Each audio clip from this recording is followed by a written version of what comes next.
আদম সফিউল্লাহকে তৈরি করার জন্য জমিনের মাটি আল্লাহ জান্নাতে নিয়েছেন, আর আমার নবীকে সৃষ্টি করার জন্য আমার আল্লাহ গোটা জান্নাতটা সোনার মদিনায় রাসূলুল্লাহর কদমের কাছে নিয়ে এসেছেন। জোরে বলে সুবহানাল্লাহ। আপনি কোন নবীর কথা বলছি জানেন? আমরা আমার আল্লাহ বলে, হে সমস্ত ফেরেশতারা, আদমকে সম্মান করো, তোমরা সবাই সিজদা করো। ফেরেশতারা সিজদা করেছে। আল্লাহ বলে সিজদা হচ্ছে কিছুক্ষণের জন্য, সিজদা দিয়েছে, তাসবিহ পড়েছে, আবার উঠেছে, কিন্তু আমার বন্ধু সম্মান কি জানো? সাল্লু আলাইহি ওয়া সাল্লিমু তাসলিমা। সিজদা কিছুক্ষণ পরে শেষ হয়ে যায়, কিন্তু দুরূদ শরীফ কিয়ামত পর্যন্ত চলতে থাকবে। আর এখানে শেষ নয়, আমার আল্লাহ বলে সিজদা দিয়েছে ফেরেশতারা, আমি আল্লাহ সেখানে শামিল ছিলাম না, কিন্তু বন্ধুর উপরে দুরূদ শরীফ যখন পড়লো, ফেরেশতারা তোমরা পড়ো, আমিও তোমাদের সাথে পড়তে লাগলাম। একটু জবান খুলে বলে সুবহানাল্লাহ। এই রাসূলের শান গোটা পৃথিবী চেষ্টা করলো, কেউ কোনোদিন দমাতে পারবে? এই জবান খুলে বলুন, পারবে? ওই নবীর পক্ষ থেকে বদনামি হবে, ওই নবীর পক্ষ থেকে মাজার পূজারে বলে গালি দেওয়া হবে। এতে টেনশন করবেন না, কারণ আমরা সুন্নিরা মাজার পূজা করি না। আল্লাহর ওলিরা আমাদেরকে মাজার পূজা শিখান নাই, মাজার পূজা থেকে সেভ করে সেইটা শিখিয়েছেন। তাই তো আল্লাহর ওলিদের প্রত্যেকটা মাজারের পাশে একটা একটা মসজিদ রয়েছে।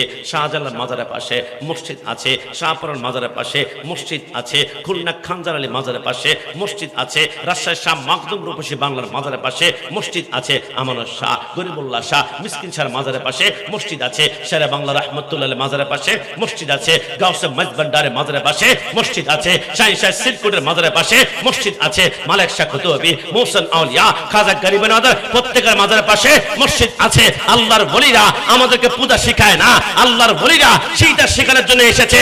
আল্লাহর ওলিদের বক্তব্য জিয়ারত হবে মাজারে, আর সেইটা হবে মসজিদে। ডানা হাত তুলে বলেন ঠিক কিনা? আমেরিকার ডোনাল্ড ট্রাম্প, রাশিয়ার ভ্লাদিমির পুতিন, ইন্ডিয়ার নরেন্দ্র মোদি, গোটা পৃথিবী চেষ্টা করলো আমার নবীর শান কোনো বাপের বেটা জাররা পরিমাণ কমাতে পারবে? কারণ আমার নবী আহমদ, আমার নবী হামেদ, আমার নবী মাহমুদ, আমার নবী কাসেম, আমার নবী আকেব, আমার নবী ফাতে, আমার নবী খাতেম, আমার নবী হাশের, আমার নবী মাহি, আমার নবী দাই, আমার নবী সিরাজ, আমার নবী রশিদ, আমার নবী মুনির, আমার নবী বশির, আমার নবী নজির, আমার নবী হাদি, আমার নবী মাহদি, আমার নবী ইয়াসিন, আমার নবী তাহা, আমার নবী মুজাম্মিল, আমার নবী মুদাসসির, আমার নবী শফি, আমার নবী কলিম, আমার নবী খলিল, আমার নবী হাবিব, আমার নবী মুস্তাফা, আমার নবী মুর্তজা, আমার নবী মুস্তাফা, আমার নবী মুখতার, আমার নবী নাসির, আমার নবী মনসুর, আমার নবী কায়েম, আমার নবী হাফেজ, আমার নবী শহীদ, আমার নবী আদেল, আমার নবী হাকিম, আমার নবী নূর, আমার নবী বুরহান, আমার নবী হুজা, আমার নবী আবতাহি, আমার নবী মতি, আমার নবী মামাইজ, আমার নবী মাদানী, আমার নবী আরাবি, আমার নবী হাশিমি, আমার নবী তাহামি, আমার নবী কুরাশি, আমার নবী রাউফ, আমার নবী রহিম, আমার নবী ইয়াতিম, আমার নবী গানি, আমার নবী জাওয়াদ, আমার নবী আউয়াল, আমার নবী আখির, আমার নবী জাহির, আমার নবী বাতিন, আমার নবী ওয়ামা আরসালনাকা ইল্লা রাহমাতাল লিল আলামিন। আহলে সুন্নাত ওয়াল জামাতের সুন্নিরা লক্ষ লক্ষ টাকা খরচ করে মদিনাওয়ালাকে রাজি করার জন্য প্যান্ডেল সাজানোর কারণে অনেক বাতিলরা আমাদেরকে বিদআতি বিদআতি বলে গালি দেয়। আর কিয়ামতের ময়দানে দাঁড়াবে আমরা সুন্নিরা রাসূলের মিলাদুন নবী করতে গিয়ে কোটি কোটি টাকা খরচ করে আমরা সুন্নিরা কিয়ামতের ময়দানে দাঁড়াবো। আল্লাহর কসম ওয়াহাবি বাতিলরা কিয়ামতে জান্নাত তালাশ করবে, জান্নাত খুঁজে পাবে না। তুঝে সে और जन्नत से क्या मतलब वहां भी दूर हो, हम रसूलुल्लाह की जन्नत रसूलुल्लाह के खुदा की कसम सुन्नीरा जन्नत तलाश करते হবে না। हर के इश्के मुस्तफा सामाने उस्ते बाहर व बरदार वो शाये दामाने उस्ते दायित्व নিয়ে বলছি কিয়ামতের ময়দানে সুন্নিদেরকে জান্নাত নিজেই তালাশ করবে। জান্নাত চলবে কিনা? সুন্নি হতে পেরে সবাই জবান খুলে উচ্চ আওয়াজে একবার বলি আলহামদুলিল্লাহ।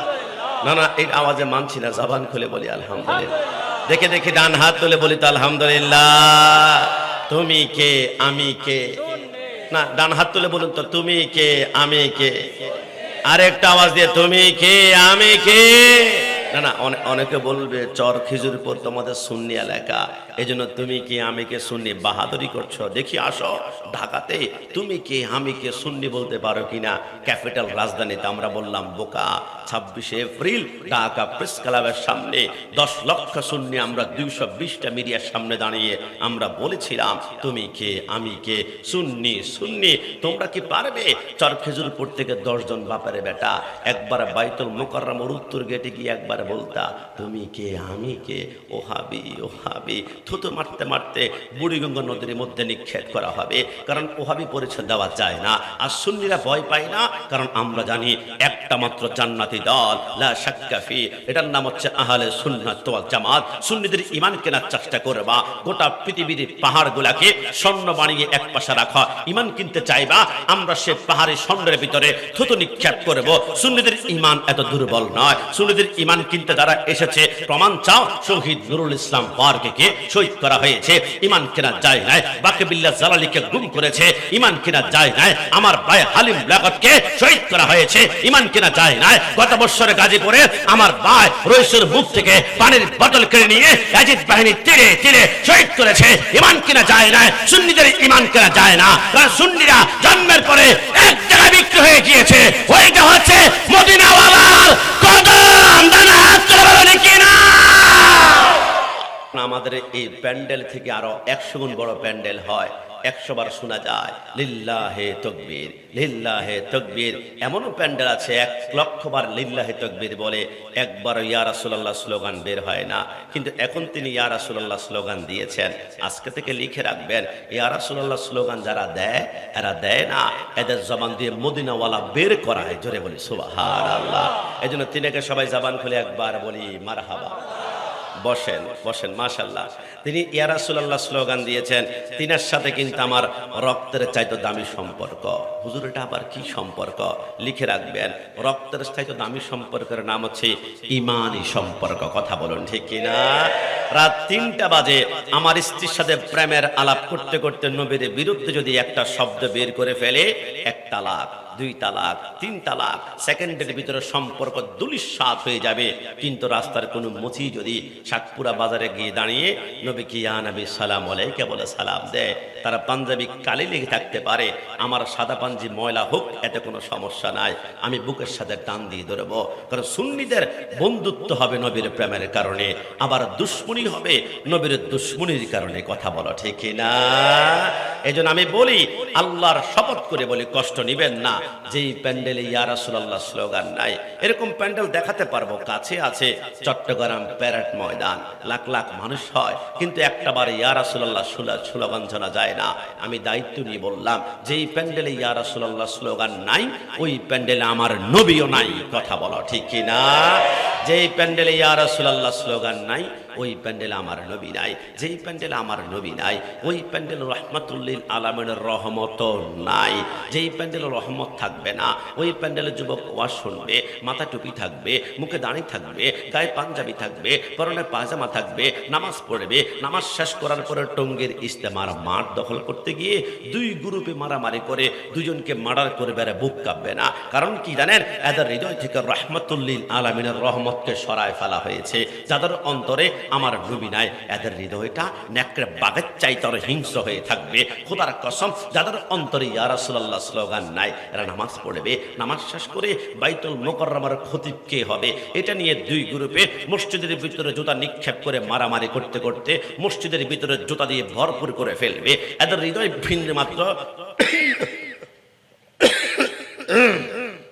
বিন্দু মাত্র কাঁপবে না, কারণ এদের হৃদয় থেকে রহমাতুল্লিল আলামিনের রহমতকে সরায় ফেলা হয়েছে। যাদের অন্তরে ইয়া রাসূলুল্লাহ স্লোগান নাই, এরা নামাজ পড়বে, নামাজ শেষ করে 14 দিন পরে দাফন করা নুরাল পাগলার লাশকে কবর থেকে টান দিয়ে উঠিয়ে অকটেন আর পেট্রোল ডিজেল ঢেলে তারা আগুন লাগিয়ে দিবে। আমার আল্লাহ বলে, কেউ যদি দুনিয়াতে অপরাধ করে, দুনিয়ার আদালতে বিচার হবে, কবরে আসার পরে আমি আল্লাহর আদালতে বিচার হবে। কিন্তু বর্তমানে তৌহিদি জনতা নামে একটা গোষ্ঠী আছে, এরা বলে আল্লাহর আদালত মানি না, কবর থেকে উঠা অকটেন ডাল, পেট্রোল ডাল, আগুন জ্বালা, কয়লা বানা, কাবাব বানা। খোদার কসম, যাদের অন্তরে ইয়া রাসূলুল্লাহ স্লোগান নাই, এরা নামাজ পড়বে, নামাজ শেষ করে আল্লাহর ওলির মাজারে হামলা করবে, আগুন জ্বালাবে, ভাঙচুর করবে। আমি বলি, বেটা, বুকের পাটা দেখলে আল্লাহর ওলির মাজার এমন ভাবে ভাঙ যাতে করে আল্লাহর ওলির মাজারের ভিতরে কাফন পর্যন্ত দেখা যায়, তাহলে বুঝতে পারবি তুই কে আর আমি কে, আর মাজারে যিনি শুয়ে আছে উনি কে। মোহাম্মদ কি গোলাম কা কাফন ময়লা नहीं होता। যারা আল্লাহর ওলি 50 বছর পর কবর ভাঙলে দেখবা, তাদেরকে মাটিও খায় না, জমেও ছুঁয়ে না। নানা তুলে বলি কিনা?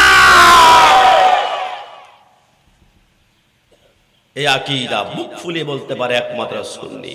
এজন্য সুন্নি হতে পেরে সবাই জবান খোলে উচ্চ আওয়াজে একবার বলি আলহামদুলিল্লাহ, না শেষবার বলি আলহামদুলিল্লাহ।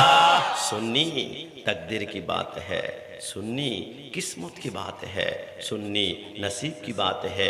सुन्नी সকালে যা বলবে দুপুরে তা বলবে, দুপুরে যা বলবে রাতে তা বলবে, রাতে যা বলবে 100 বছর পর তা বলবে। কারণ সুন্নিরা যা বলে, সুন্নিরা বলে না, মদিনাওয়ালা বলায়। একটু জবান খুলে বলে সুবহানাল্লাহ।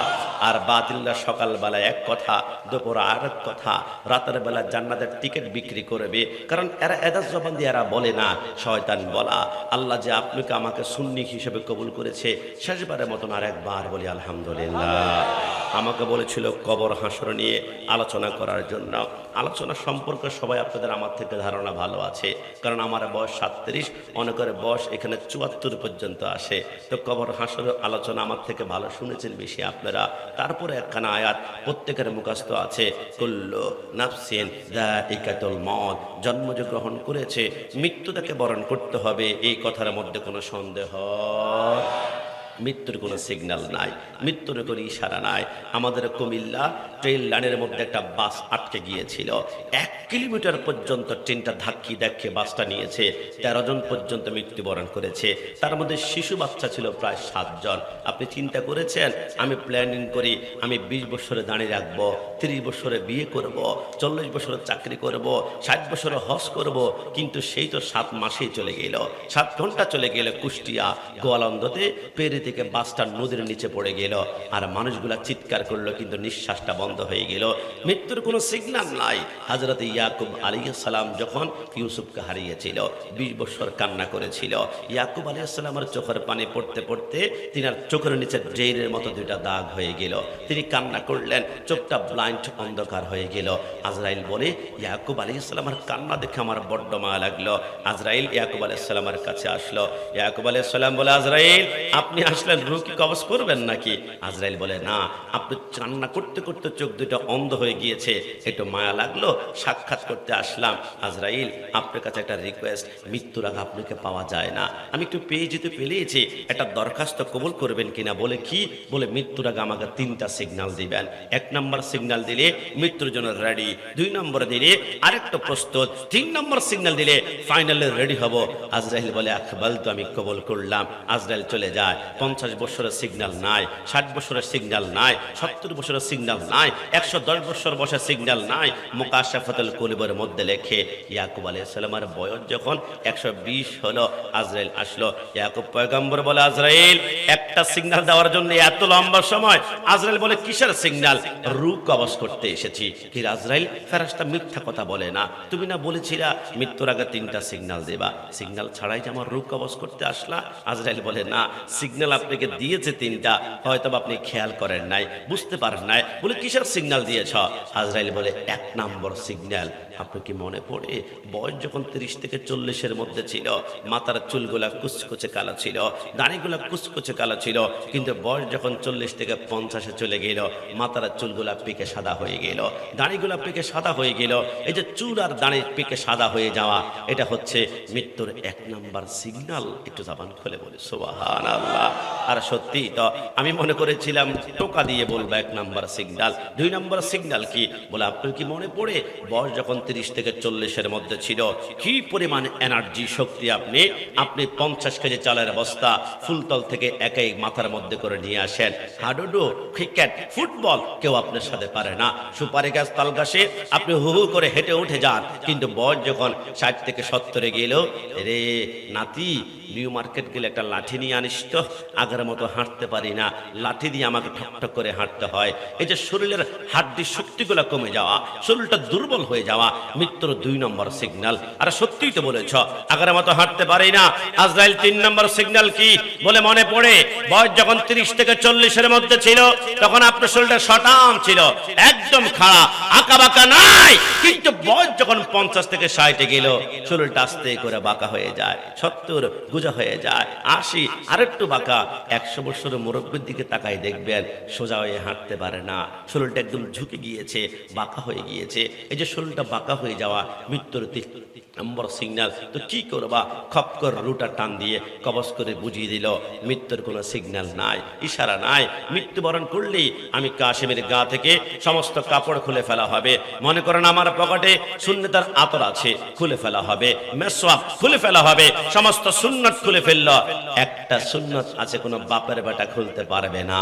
এই একটা সুন্নত নিয়ে কবরে মদিনাওয়ালার সামনে দাঁড়াতে পারবো, ওইটার নাম সুন্নতের লাহিয়া দাঁড়ি। একটু জবান খুলে বলি সুবহানাল্লাহ। এর কিছুক্ষণ পরেই পুরুষ হলে 3 কাপড়, নারী হলে 5 কাপড়ে দাপন করা হবে। আমি অনেক চিন্তা করলাম, পুরুষ 3 নারী 5 দরকার কি? 2 জনকে 5 কাপড়, 2 জনকে 3 কাপড়, ভিন্ন ভিন্ন সংখ্যা কেন? একটি কারণ, তা বিশ্ববিখ্যাত কিতাব কাসাসুল আম্বিয়ার মধ্যে তাহের সুরাটি রহমতুল্লাহ আলাইহি লেখে, হযরত আদম আর হাওয়া যখন জান্নাতে বসবাস করছিল, গন্ধম ফল প্ররোচনার মধ্যে পড়ে হযরত হাওয়া আলাইহিস সালাম খেলো। হাওয়া বলে, আমি যখন গন্ধম ফল খেলাম জান্নাতের পোশাকগুলা দপদপ করে জমিনের মধ্যে পড়ে গেল, আমি উলঙ্গ হয়ে গেলাম। আমি চিন্তা করলাম একাই কেন বের হব, যার সাথে আমার বিয়ে হয়েছিল, প্রেম হয়েছিল, তিনার সাথেই বের হব। আদম সফিউল্লাহকে গন্ধম ফল খায়ালো। আমরা সকলেই দেখবেন আপেল যখন আপনি খাবেন, আপেল খাওয়ার সময় 2টা কন্ডিশন। আপেল চিবালে প্রথম রসটা ভিতরে যাবে, সেকেন্ড টাইমে ছোবা দানা চামড়াগুলা একটু পরে যাবে। আদম সফিউল্লাহ যখন সে গন্ধম ফলটা চিবিয়ে রসটা গলার ভিতর থেকে পেটে গেল, জান্নাতের পোশাকগুলা দপদপ করে পড়ে গেল। এখন দানা ছোবা আটিগুলা এখন গলার ভিতর দিয়ে যাবে। আদম সফিউল্লাহ বুঝতে পারলেন না যে রস খেলে আমার জান্নাতের পোশাক পড়ে যায়, এটা গন্ধম ফল, নিষিদ্ধ গাছের ফল। তিনি এখন দানা ছোবাগুলা কণ্ঠ দিয়ে ঢুকবে, তিনি কণ্ঠের মধ্যে ধরে এত জোরে একটা টিপ মেরেছিলেন, কণ্ঠটা ভেঙে সেখানে জান্নাতে ফলের দানা ছোবা রস এখনো পর্যন্ত আটকে আছে। তাই তো পুরুষের কণ্ঠনালী এখনো পর্যন্ত আল্লাহ উঁচু করে রেখে দিয়েছেন। একটু জবান খুলে বলে সুবহানাল্লাহ। 1,24,000 পয়গাম্বর, একজন নারী নাই, সবাই পুরুষ। ইমাম নারী নাই, সবাই পুরুষ। খতিব নারী নাই, সবাই পুরুষ। কারণ একজন নবী হতে হলে, ইসলামের দাওয়াত দিতে হলে মাঝে মাঝে চিৎকার করতে হবে, গর্জন করতে হবে, হুঙ্কার দিতে হবে। একজন নারী চিৎকার করতে গেলে তার গলা চিকন হয়ে যায়, আরো বেশি নারী চিৎকার করলে গলা আরো চিকন হয়ে যায়, কারণ তাদের কণ্ঠের ভিতরে জান্নাতের ফলের রস দানা ছোবা কোনোটাই নাই। আর আদম সফিউল্লাহর জান্নাতের গলার ভিতরে দানা ছোবার রস এখন আটকে আছে বিদায় ওই জান্নাতি ফলের তেজস্বিতার কারণে, এনার্জিকের কারণে, শক্তির কারণে পুরুষ চিৎকার করলে জমিন থরথর করে কাঁপে, তাহিরি চিৎকার করলে জমিন কাঁপে, জিহাদি চিৎকার করলে, ফারিদি চিৎকার করলে জমিন থরথর করে কাঁপে। কারণ পুরুষের কণ্ঠের ভিতরে জান্নাতের ফলের দানা ছোবার রস এখন আটকে আছে। কি আবার বলে বলে সুবহান। জান্নাতে সমস্ত গাছের সামনে গেল আদম আর হাওয়া আলাইহিস সালাম। গাছ দেয় না পাতা, লজ্জাস্থানটা ডাকি, কোনো গাছ পাতা দেয় না। তবে একটা গাছ এসে আদম সফিউল্লাহর সামনে ঝুঁকে গিয়ে বলল, যতটা পাতা প্রয়োজন ব্যবহার করতে পারেন। আদম সফিউল্লাহ বলে, আমি 3টা পাতা ব্যবহার করলাম। হাওয়া আলাইহিস সালাম বলে, আমার 2টা স্তন লজ্জাস্থানের অংশ ছিল, আমি বাড়তি আরো 2টা পাতা, মোট 5টা পাতা ব্যবহার করলাম। আমার আল্লাহ বলে, আদম তুমি 3 পাতায় লজ্জাস্থান ডেকেছ, পুরুষকে 3 কাপড়ে দাপন করা হবে। আর নারী হাওয়া তুমি 5টি পাতা লজ্জাস্থান ডেকেছ, 5 কাপড়ে দাপন করা হবে। সিদ্ধান্ত আমি আল্লাহ গ্রহণ করলাম। একটু জবান খুলে বলে সুবহানাল্লাহ। জান্নাতে কোনো গাছ আদম হাওয়াকে পাতা দেয় না, একটা গাছ দিয়েছে। আমার আল্লাহ বলে, গাছ তুই আমার পয়গম্বরকে তাজিম করলি, সম্মান করলি, মহব্বত করলি, ইজ্জত করলি, তোকে আমি দুনিয়াতে পাঠাবো। তুই গাছকে আমি আল্লাহ 2টা পাওয়ার দিব, 2টা ক্ষমতা, 2টা সম্মান। আল্লাহ কি সম্মান? আমার আল্লাহ বলে, 1 নম্বরে তুই গাছের চামড়া দিয়ে মানুষ ঔষধ বানাবে, মেডিসিন বানাবে, ভেষজ বানাবে। আর তুই গাছের কাঠ কেটে কেটে চেহারার মধ্যে মাখলে চেহারা আর নূরে চমকিত হবে, সুন্দর হবে। ওই গাছটার নাম হচ্ছে চন্দন গাছ। একটু জবান খুলে বলি সুবহানাল্লাহ। একজন সাধারণ পয়গম্বরকে একটা গাছ সম্মান করার কারণে এত দামি হয়। আর আমার নবীর জন্য জীবন কোরবানি করো, খোদার কসম জান্নাত তোমার কদমে এসে চুমা খাবে। একটু জবান খুলে বলি সুবহানাল্লাহ। আর কিছুক্ষণ পরেই কিন্তু আমাদেরকে কবরে দিবে। কবর কিন্তু প্রত্যেকদিন আপনাকে ডাকে, আনা বাইতুল ওয়াহদা, খবরদার আমি মাটির উপর সাবধানে হেঁটিও। আমি কবর কিন্তু একাকিত্বের ঘর। আনা বাইতুল গুরবা, আমি কিন্তু তোমাদের অন্ধকার ঘর। কবর বলে, আনা বাইতুদ দুধ, আমি হচ্ছে পোকামাকড়ের ঘর। খোদার কসম, নবীকে যদি একবার মাটি বলেন, আকীদা মাটি নেন, তাহলে কবরে যাওয়ার 24 ঘন্টা পরে আপনার পেটের ভিতরে একটা পোকা আবিষ্কার হবে। ওই পোকাটা পায়খানা রাস্তা দিয়ে 24 ঘন্টা পরে বের হয়ে আশেপাশের পোকাকে ইনভাইট করে ভাই নতুন একটা লাশ কবরে ঢুকেছে, খাবি? সবাই মিলে আজকে ঠুকরিয়ে ঠুকরিয়ে খাবো। 3 দিনের মাথায় নাকের ডগার গোশতগুলা খেয়ে ফেলবে, 6 দিনের মাথায় নুকের গোলার গোশতগুলা খেয়ে ফেলবে, 9 দিনের মাথায় মাথার চুলের গোড়ার গোশতগুলা খেয়ে ফেলবে, 12 দিনের মাথায় পশমের গোড়ার গোশতগুলা খেয়ে গোশতগুলা আলাদা আলাদা।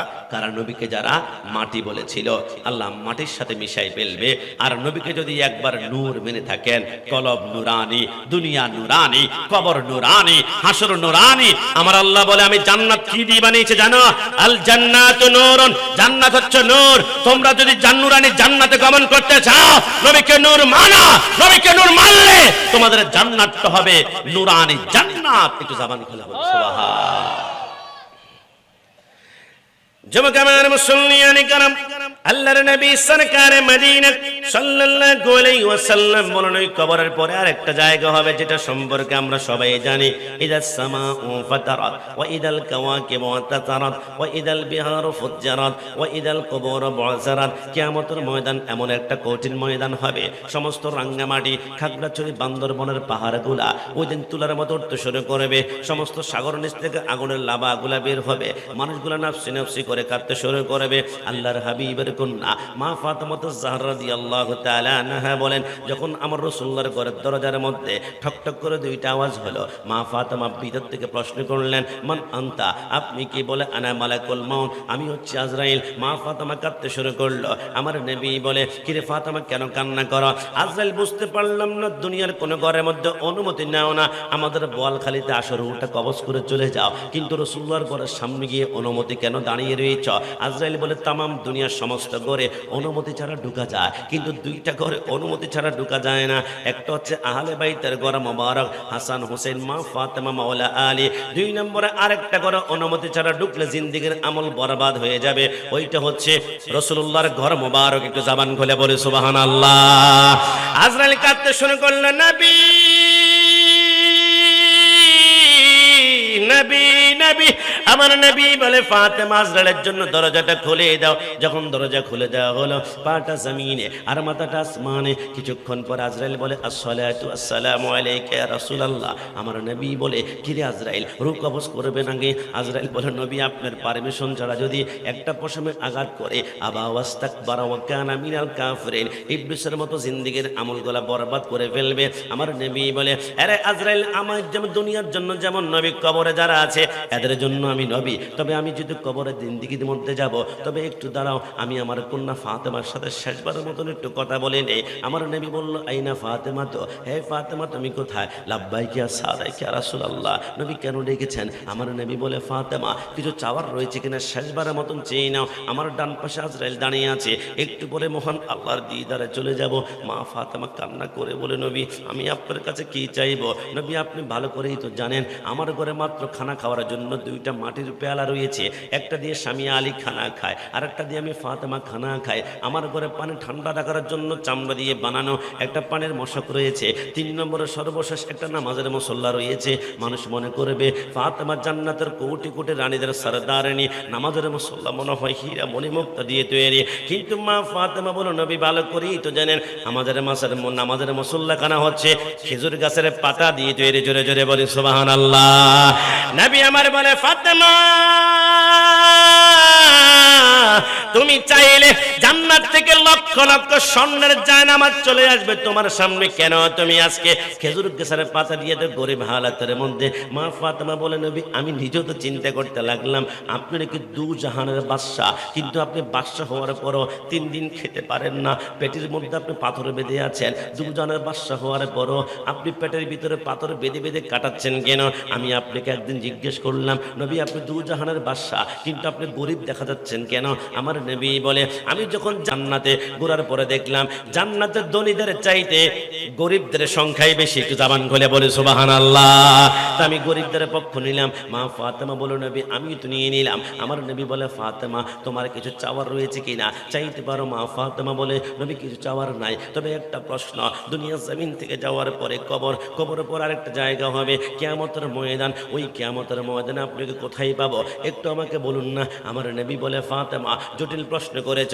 কিয়ামতের ময়দানে একটা জায়গার মধ্যে পেতে পারো যেটার নাম হচ্ছে মিজান, যেখানে আমার উম্মতের নেকি এবং বদিগুলো মাপ হবে। রসুল সেইখানে যদি না পায় ফুলসরাতের গোড়ার মধ্যে পাবে, সেইখানে না পাইলে ইন্না আতাইনাকাল কাউসার হাউজে কাউসারের সামনে পাবে। ইয়া রাসূলুল্লাহ সেইখানে না পাইলে আমার নবী বলে তুমি আমাকে আসা আইয়া বাসাকা রব্বুকা মাকামাম মাহমুদা, মাকামে মাহমুদের নিচের মধ্যে সেই অবস্থায় পাবে।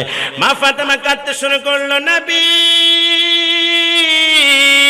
নবী আমার প্রশ্ন, এট এ টাইমে চারটা জায়গার মধ্যে আপনার উম্মত যদি একসাথে মুসিবতের মধ্যে পড়ে যায়, আপনি একা পক্ষে কিভাবে সম্ভব হবে তাদেরকে রক্ষা করার জন্য? আমার নবী চোখের পানিগুলা ছেড়ে বলে, ফাতেমা তুমি আমাকে এখনো চিনতে পারো নাই গো ফাতেমা, দুনিয়ার কোনো বাবার মতো আমাকে বাবা মনে করে না।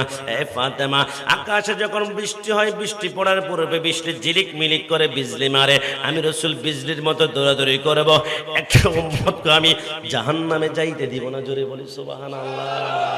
তুমি নবীর উম্মত দাবি করা সুন্নাহ মানো না, নবীর অপমানে তোমার হৃদয় কাঁদে না। ডান হাত তুলে বলো ঠিক না? আমার নবী বলে, ফাতেমা তুমি আমাকে সেই জায়গার মধ্যে পাবে। মা ফাতেমা কেঁদে কেঁদে বলে, নবী তাহলে উম্মতের মায়া কাঁদবেন? নবী আমার বলে, হ্যাঁ আমি কাঁদবো। সেই জন্য একজন শায়ের বলেছেন, সেই দিন উম্মতি উম্মতি বলে কাঁদেবে নবী হাসরে, কঠিন দিনে আমার নবীজি বিনে নাই কোনো বন্ধু গো, নাই দরদি নাই, কঠিন দিনে আমার নবীজি বিনে। রোজা হাসর কঠিন নিদানে রব্বুল আলামিন অহেদুল কাহার বলিয়া সাজিবেন হাকিম, থাকিবে না দয়া মায়া স্নেহ মমতা, কেউ হবে না কারো জন্য জামিন ও দাতা, দৌড়াইতে থাকে মানুষ মুক্তির কারণে, সর্বপ্রথম চলে যাবে আদম রয় যেখানে। আদম বলে, নাফসি নাফসি পরওয়ারদিগার, আমার কি আর শক্তি আছে করিতে উদ্ধার। সর্বপ্রথম সৃষ্টি কইরা রাখিল বেহেশতে, গন্ধম খাইতে নিষেধ করলো আল্লাহ পরওয়ারে, নিষেধ না মানিয়া গন্ধম খাইলাম বেহেশতে, সেই কারণে অপরাধী হাসর মাঠেতে। আদম বলে, নাফসি নাফসি, আমি সেই কারণে লজ্জা পাইছি রে, আমি অপরাধী হইয়া গেছি, পারবো না সেই কারণে, কঠিন দিনে আমার নবীজি বিনে। আদম বলে, নাফসি নাফসি পরওয়ারদিগার, আমার কি আর শক্তি আছে করিতে। এই মুহূর্তে যাও না তোমরা সামনে দাঁড়াইয়া, সামনেতে নূহ নবী রইয়াছে দাঁড়াইয়া। এই কথা শুনিয়া সবাই করিব গমন, নূহ নবীর কাছে গিয়া দিব দর্শন। নূহ বলে, নাফসি নাফসি পরওয়ারদিগার, আমার কি আর শক্তি আছে করিতে উদ্ধার। চার ছেলে দিল আমায় আল্লাহ তাআলা ছেদে, আসাম শামিয়া শামসুক শাম তাদের নামে যতে, এক নামে সন্তান আমার হাম দিল হইয়া, আল্লাহর নামে কবুল না কইরা দিল সেইখানে কান্দিয়া। সমস্ত নবী নাফসি নাফসি করে কাঁদবে, আমার নবী সেই কিয়ামতের ময়দানে উম্মতকে পার করাবে। কিছুক্ষণ পরে মিজানের পাল্লার মধ্যে যখন যাবে, আমার রব্বুল আলামিন বলে, আইনা আব্দুল্লাহ, হে আমার বান্দা এদিকে আসো। বান্দাকে ডাক দেওয়া হবে। বান্দার মিজানের পাল্লা যখন হবে, তার নেকির পাল্লা বদির পাল্লা সমান হয়ে যাবে। আমার আল্লাহর ফেরেশতারা বলে, আল্লাহ জান্নাতি দিব নাকি জাহান্নামে দিব? আমার আল্লাহ বলে, একটু থামো। কিছুক্ষণ পরে ছোট্ট একজন ফেরেশতা নূরানী সূরাতার হাতের মধ্যে ছোট্ট একটা কাগজ নিয়ে এসে ওই বান্দার নেকের পাল্লার মধ্যে যখন ছেড়ে দিবে, সেকেন্ডের ভিতরে নেকের পাল্লাটা বাড়ি হয়ে যাবে। আল্লাহ বলবে, একে জান্নাতের মধ্যে নিয়ে যাও। এবার আল্লাহর বান্দা কান্না করবে, আল্লাহ জান্নাতও পাই না, জাহান্নামও পাই না, নেকের পাল্লা বদের পাল্লা সমান, কিন্তু ছোট্ট একটা কাগজের টুকরার কারণে আজকাল আমি জান্নাতি হয়ে গেলাম। ওই কাগজের মধ্যে কি লেখা চাই দেখতে চাই। আমার আল্লাহ বান্দাকে ডাকবে, হাতের মধ্যে কাগজের টুকরা দিবে, ওইখানে লেখা আছে, আল্লাহুম্মা সাল্লি আলা সাইয়্যিদিনা মাওলানা মুহাম্মদ ওয়া আলা আলি সাইয়্যিদিনা মাওলানা মুহাম্মদ ওয়া বারিক ওয়া সাল্লাম। ও রব্বুল আলামিন, এটা তো রাসূলুল্লাহর উপর দরুদ শরীফ, কিন্তু ফেরেশতা যিনি দিয়েছে, এর পিছনে একজন নূরানী সূরাতের মানুষ ছিল। উনি আবার কে? বলে, উনি কেউ নয়, উনি হচ্ছেন তোমার শাফাতের কান্ডারে নবী সরকারে মদিনা। একটু জবান খুলে বলে সুবহানাল্লাহ।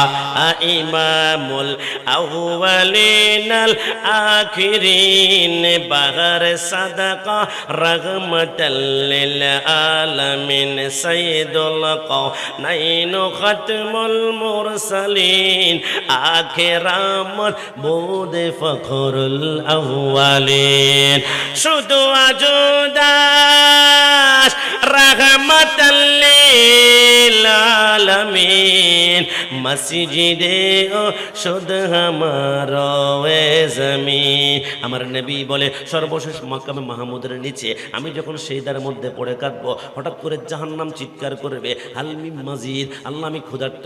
আপনি বলেছেন সমস্ত জাহান্নামীকে নাকি আমার পেটের ভিতরে দিবেন। আল্লাহ আমি ক্ষুধার্ত, জাহান্নামীকে পেটের ভিতরে দেন, আমি ক্ষুধার্ত। হালমি মাজিদ বলে যখন চিৎকার করবে, কিয়ামতের মধ্যে জাহান্নামের উত্তাপ আগুনগুলা সহ্য করতে না পেরে উম্মতরা নাফসি নাফসি করে কাঁদবে। আমার নবী সেইদার মধ্যে পড়বেন। আল্লাহ বলে বন্ধু আপনি মাথা যদি না ওঠান কিয়ামতের ময়দান শুরু করতে পারবো না, কারণ কিয়ামতের ময়দান তো বানিয়েছে আপনার নবীর পাওয়ার দেখানোর জন্য, ইজ্জত দেখানোর জন্য। আর সে হক হে মসনদে রিফাত রাসূলুল্লাহ কি দেখিনি হে হাসর মে ইজ্জত রাসূলুল্লাহ কি। নবী আমার কান্না করে বলবে আল্লাহ আল্লাহ আল্লাহ,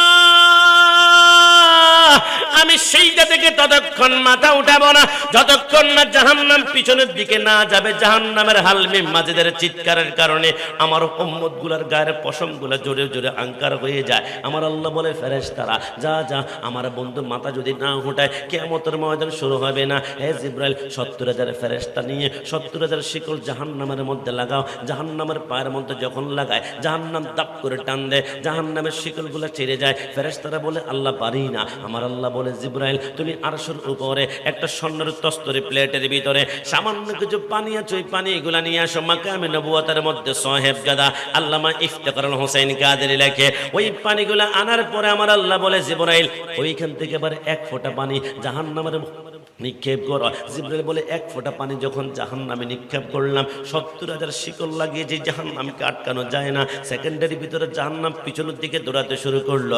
জিবরাইল বলে আল্লাহ এটা কি জমজমের পানি? আমার আল্লাহ বলে না না, তাহলে এটা আবে হায়াতের পানি। আমার আল্লাহ বলে না না, তাহলে হাউজে কাউসারের পানি। আমার আল্লাহ বলে না না, তাহলে কিসের পানি? আমার আল্লাহ বলে এটা হচ্ছে আমার গুনাহগার বান্দার চোখের পানি। একটু জবান খুলে বলে সুবহানাল্লাহ। চোখের পলকে তুমি হতে পারো লাশ, চিরতরে বন্ধ হবে তোমার নিঃশ্বাস, হবে এলান তোমার নাম মসজিদের মাইকে, হবে এলান তোমার নাম মসজিদের মাইকে। বাড়িওয়ালা নাই রে বাড়ি নাই রে দুনিয়াতে, বাড়িওয়ালা নাই রে বাড়ি নাই রে দুনিয়াতে, বাড়িওয়ালা নাই রে বাড়ি নাই রে দুনিয়াতে। তোমার ভয়ে থাকে তো মানুষে ছিল বাহাদুরি, বাবুনি হাওয়া ওড়াই তুমি যে রঙিন ঘোড়ে। ও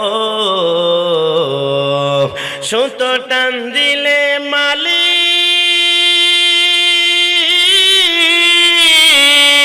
সুতো টান দিলে মালিক পারবে না থাকিতে। বাড়িওয়ালা নাই রে বাড়ি নাই রে দুনিয়াতে, বলুন না বাড়িওয়ালা নাই রে বাড়ি নিয়াতে, বাড়িওয়ালা নাই রে বাড়ি নাই রে দুনিয়াতে।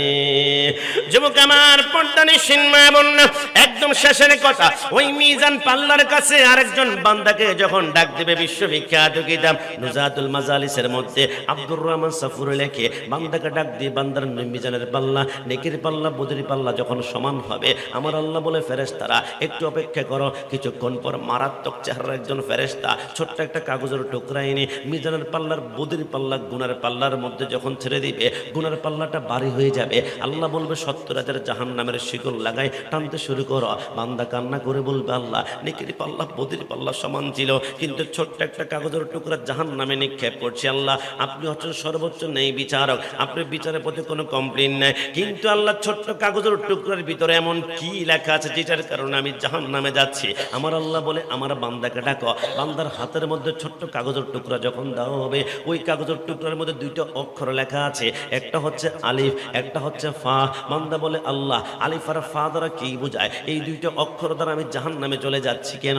আমার আল্লাহ বলে কোরআনে বারবার সতর্ক করেছিলাম, ফালা তাকুল লাহুমা উফ ولا تنهرهما وقل لهما قولا كريما من گنزم در زمین آسمان من گنزم در زمین آسمان کے گنزم در زمین مومنا مکن چشتی نماز بندگانا ফাওয়াইলুল লিল মুসাল্লিন আল্লাযিনা মুতাকাসিম কুল্লু নাসিন শারিবুন কবর বাইতিন কুল্লু নাসিন দাখিলুন। আমার আল্লাহ বলে ওই যে তোমার আমলনামার মধ্যে আলিফ আর ফা এটা অন্য কিছু নয়। তোমার বয়স যখন 40 হয়ে গিয়েছে,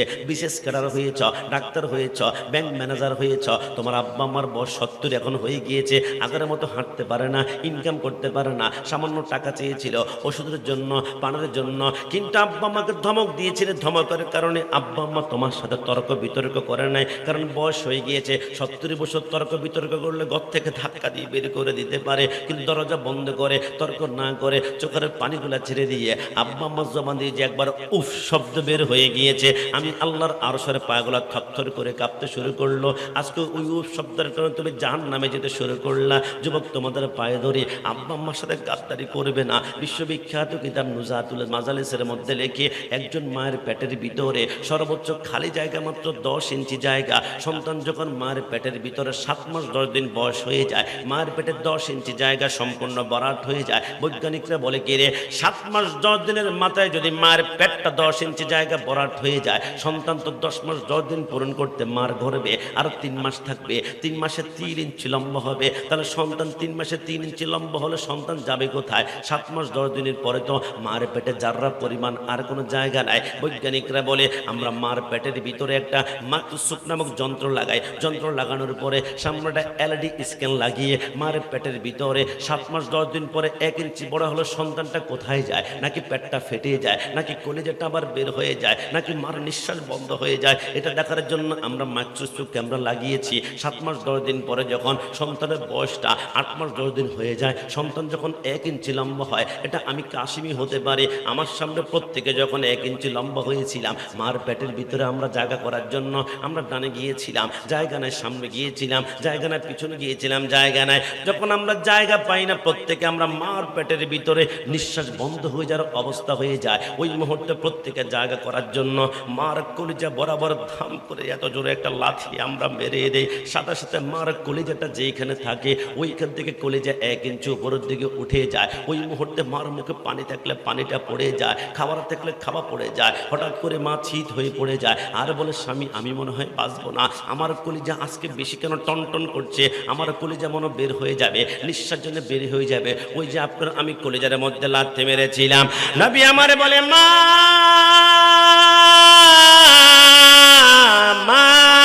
7 মাস 10 দিন পরে 8 মাস 10 দিনে একবার লাথি মারে, এবার 9 মাস 10 দিন যখন হয়ে যায় 1 ইঞ্চি বড় হয়ে যায়, এবার ডানে বামে কোনো জায়গা নাই, তখন মার কলিজায় আরেকবার ধাম করে যখন লাথি মারে, ওই লাথি দেওয়ার পরে মার কলিজাটা 2 ইঞ্চি উপরের দিকে উঠে যায়। এরপর থেকে মা ডানে আর কাত হয়ে শুতে পারে না, বামে কাত হয়ে শুতে পারে না। যখন ডানে বামে কাত হতে মন চায়, মা রাতে 3টা বাজে দাঁড়িয়ে যায়, পিলারের সাথে হেলা দিয়ে চোখের পানিগুলো টলটল করে ছেড়ে বলে, কিন্তু নবী আমারে বলে, যেই সন্তান মার কলিজায় সবচেয়ে কম লাথি মেরেছে, প্রত্যেকটা সন্তান দুনিয়াতে আসার পূর্বে মার কলিজায় 4500 বার লাথি মেরেছে। এরপর দুনিয়াতে আসার সময় প্রসব বেদনা, আপনি মনে করেছিলাম ছোট্ট কোনো প্রসব বেদনা, কিন্তু বৈজ্ঞানিকরা বলে আমি কাশিমে যদি রাস্তা দিয়ে হাঁটতে গিয়ে ট্রাকের নিচে পড়ে আমার একসাথে 47টা বা 48টা হাড্ডি ভেঙে যায়, যেই পরিমাণে কষ্ট হবে, মার প্রসব বেদনার কষ্টটা তার থেকে 70 গুণ বেশি। একটু জবান খুলে বলি সুবহানাল্লাহ। তুমি নবীর উম্মত দাবি করা সুন্নাহ মানো না, নবীর অপমানে তোমার হৃদয় দেনা, তুমি বিজাতীয় সংস্কৃতিতে সপেছ পরাণ। তুমি কেমন মুসলমান, তুমি কেমন মুসলমান, বলো না তুমি কেমন মুসলমান, তুমি কেমন মুসলমান। তুমি সুদের টাকায় প্রাসাদে গড়, ঘোষ ছাড়ো না, দিন দুঃখী না খেয়ে মরে খবর রাখো না। ডান হাত তুলে বলো ঠিক না। তুমি সুদের টাকায় প্রাসাদে গড়, ঘোষ ছাড়ো না, দিন দুঃখী না খেয়ে মরে খবর রাখো না। তুমি ঘুষকে অবিচার কর, সাজিয়া প্রদান। তুমি কেমন মুসলমান, তুমি কেমন মুসলমান। শেষবারের মতন, তুমি কেমন মুসলমান, তুমি কেমন মুসলমান। যুবক, আমি তোমার কাছে প্রশ্ন, আমাকে উত্তর দাও, তুমি কেমন মুসলমান? নবীকে সাংবাদিক বলে গালি দেওয়া হয়, তোমার রক্ত আগুন ধরে না। নবীকে কাবার রাখাল বলে গালি দেওয়া হয়, তোমার রক্ত আগুন ধরে না। নবীকে সিক্স প্যাক বলে গালি দেওয়া হয়, নিরক্ষর বলে গালি দেওয়া হয়, রক্ত আগুন ধরে না। আমরা একবার নয় বারবার বলেছি, আমার মাকে গালি দাও, কোনো প্রতিবাদ হবে না। আমার বাবাকে গালি দাও, চুপ করে থাকবো। আমার স্ত্রী সন্তানের বিরুদ্ধে মামলা করা, চুপ করে থাকবো। কিন্তু মনে রেখো, আন-নাবিয়্যু আওলা বিল মুমিনিনা মিন আনফুসিহিম, my property my soul, my property my heart, my property my love, my property my life. নবী আমার জান, নবী আমার প্রাণ, নবী আমার কলিজা। সুন্নিদের কলিজায় কেউ হাত দিলে ওই হাত মুসছে ভেঙে ফেলা হবে। ডানা হাত তুলে বলো ঠিক না।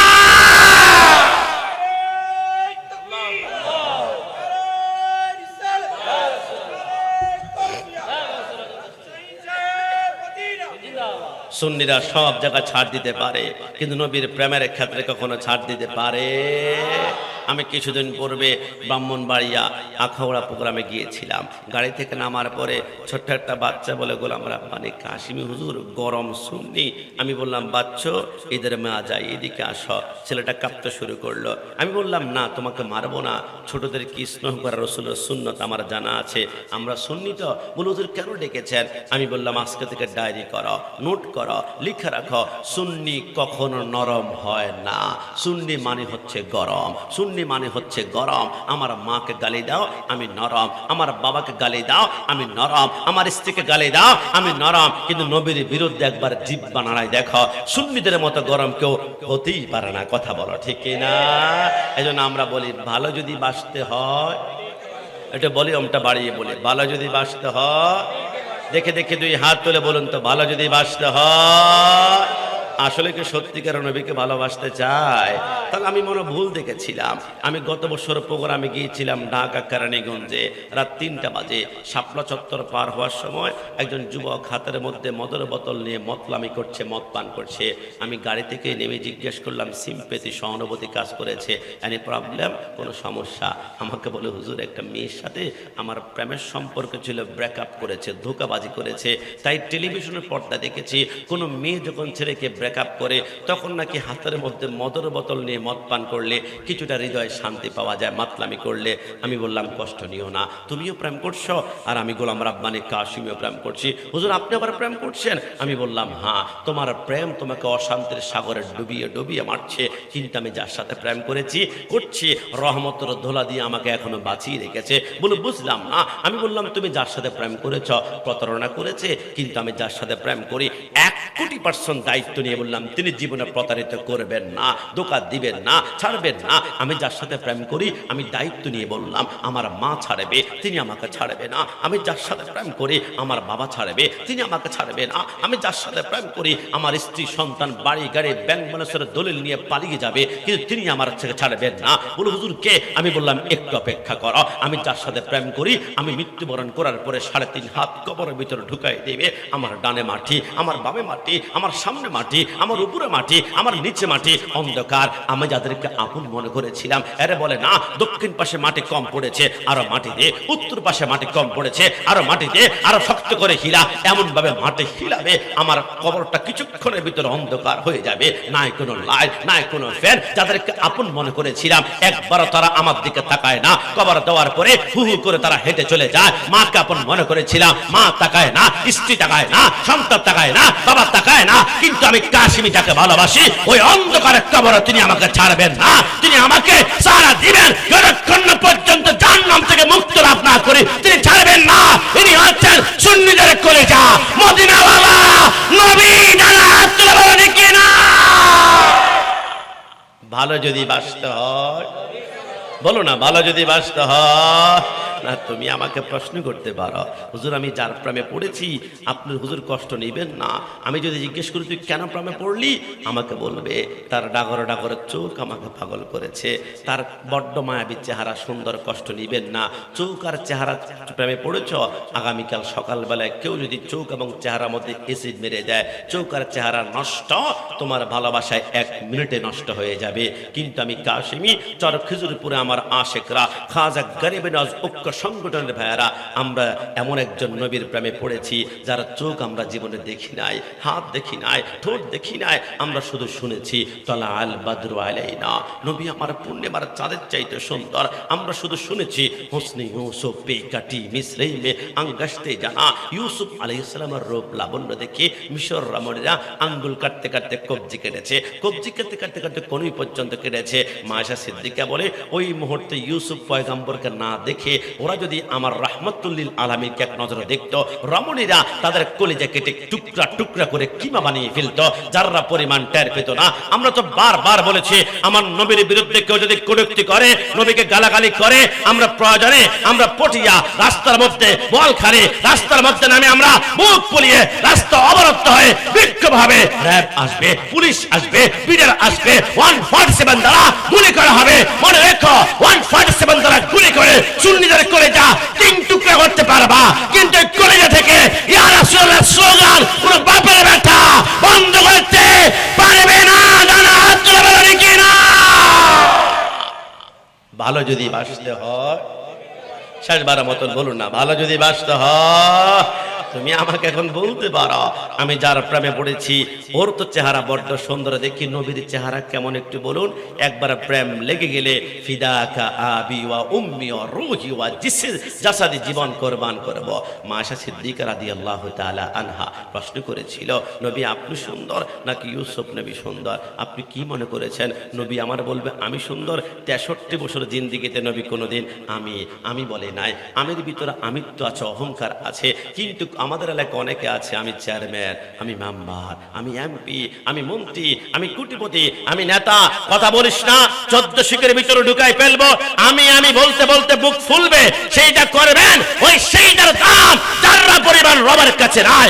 আগে অহংকার কলব থেকে সরাতে হবে। কোন একজন শায়ের চমৎকার বলেছেন, বকরি কাহে मैं तो चोरी के नीचे आए, मैं ना कहे मैं ना तो सबके दिल की उठाए।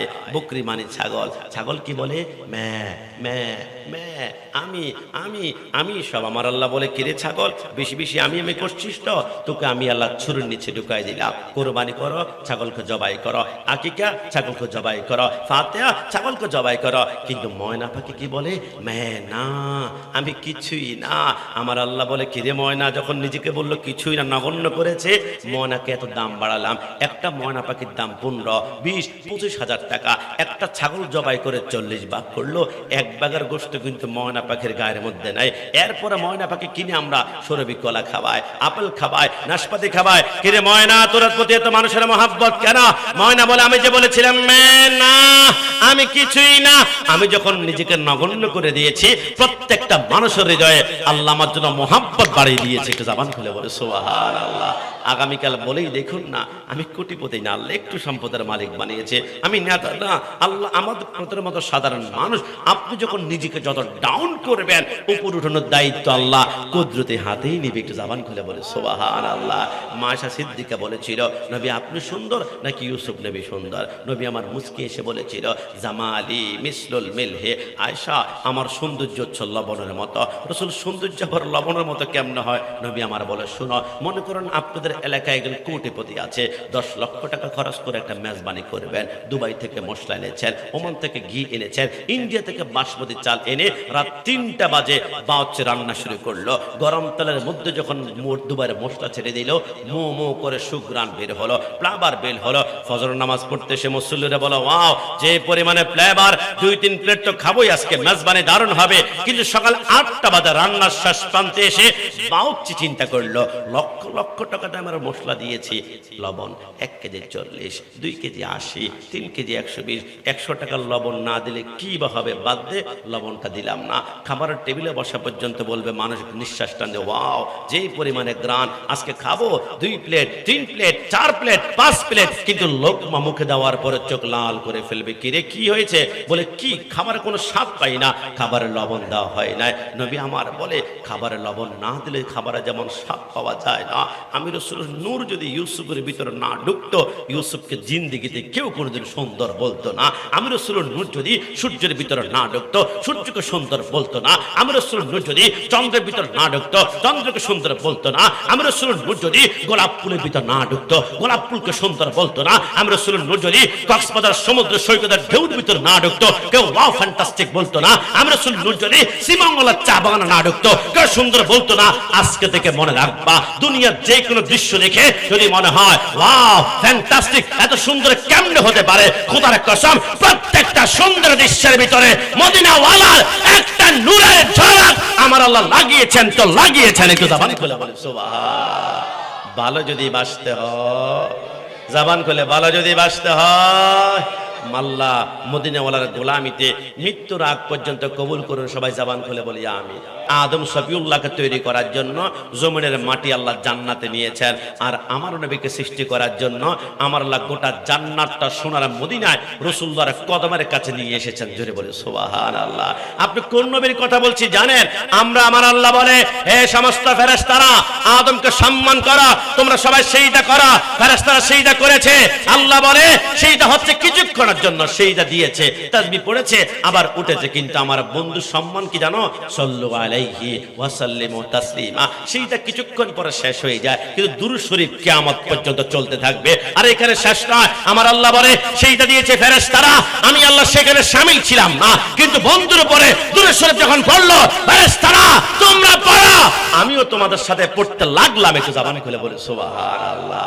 এই রাসূলের শান গোটা পৃথিবী চেষ্টা করলো, কেউ কোনোদিন দমাতে পারবে? এই জবান খুলে বলুন, পারবে? ওই নবীর পক্ষ থেকে বদনামি হবে, ওই নবীর পক্ষ থেকে মাজার পূজারে বলে গালি দেওয়া হবে। এতে টেনশন করবেন না, কারণ আমরা শুনিরা মাজার পূজা করি না। আল্লাহর ওলিরা আমাদেরকে মাজার পূজা শিখান নাই, মাজার পূজা থেকে সেভ করে সেইটা শিখিয়েছেন। তাই তো আল্লাহর ওলিদের প্রত্যেকটা মাজারের পাশে একটা একটা মসজিদ রয়েছে।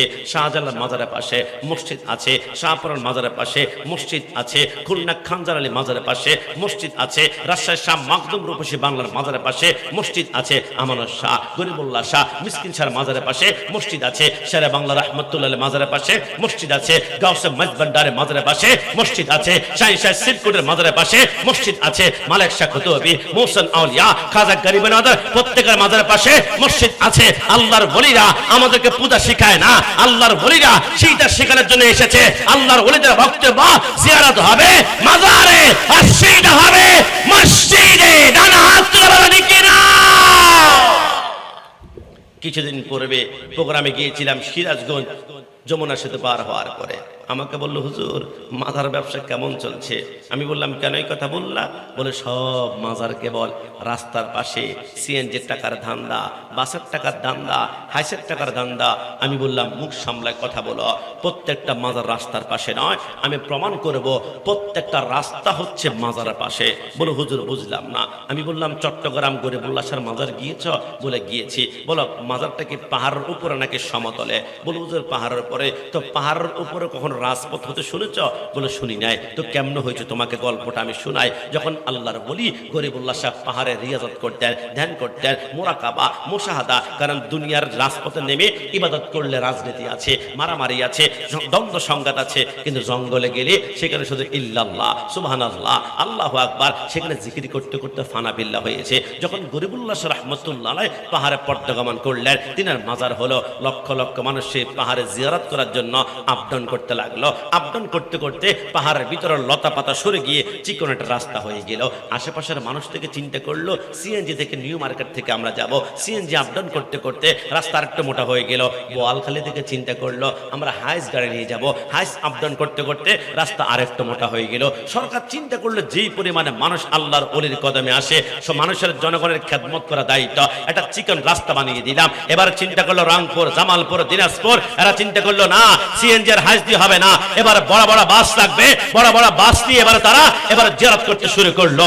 বলবো, গ্রিন লাইন, এসি, বড় বড় বাসগুলা আস্তে আস্তে এবার সরকার চিন্তা করলো চিকন রাস্তা দিয়ে হবে না, এবার রাজপথ করে দিল। তাই বাংলাদেশের সবচেয়ে বড় বড় বাসগুলা এখন গরিবুল্লাহ শাহের মাজারের কদমের করতে গিয়ে হাজির হয়েছে। আল্লাহর ওলিরা রাজপথে শোয় না, আল্লাহর ওলিরা যেখানে শোয় ওইখানে আমার আল্লাহ রাজপথ বানিয়ে দেয়। জানা হাত তুলে বলো ঠিক না? এই জন্য মাজারের পূজারি বললে রাগ করা যাবে না। আমরা মাজার পূজা করি না। যারা মাজার পূজারি বলবে বুঝবেন এরা হচ্ছে ওহাবি, ওহাবি, ওহাবি। কথা বলো ঠিক না? গতকালকার আগের দিন দেখলাম শায়েখ আহমদুল্লাহ নামক একজন বক্তা আছে, ফেসবুকে দেখতে পারবেন। সে বলছে আব্বা আম্মার জন্য দোয়া করার জন্য আল্লাহর ওলির কদমে যাওয়া দরকার নাই, তুমি নিজেই হাত তুলে দোয়া করো।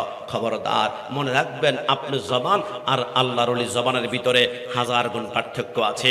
আনিসুল আরোহার মধ্যে খাজা গরিবে নেওয়াজ রাহমাতুল্লাহ আলাইহি বলে শুনো তাহলে বাবা ফরিদ উদ্দিন রাহমাতুল্লাহ আলাইহি একজন আল্লাহর ওলি ছিলেন। প্রত্যেক দিন তিনি একটা গাছের নিচে বসতেন। হঠাৎ করে একজন বুড়ি এসে বলল, বাবা ফরিদ তুমি নাকি আল্লাহর ওলি, আমার মেয়ের তো বিবাহ, আমাকে কিছু সহযোগিতা করো না।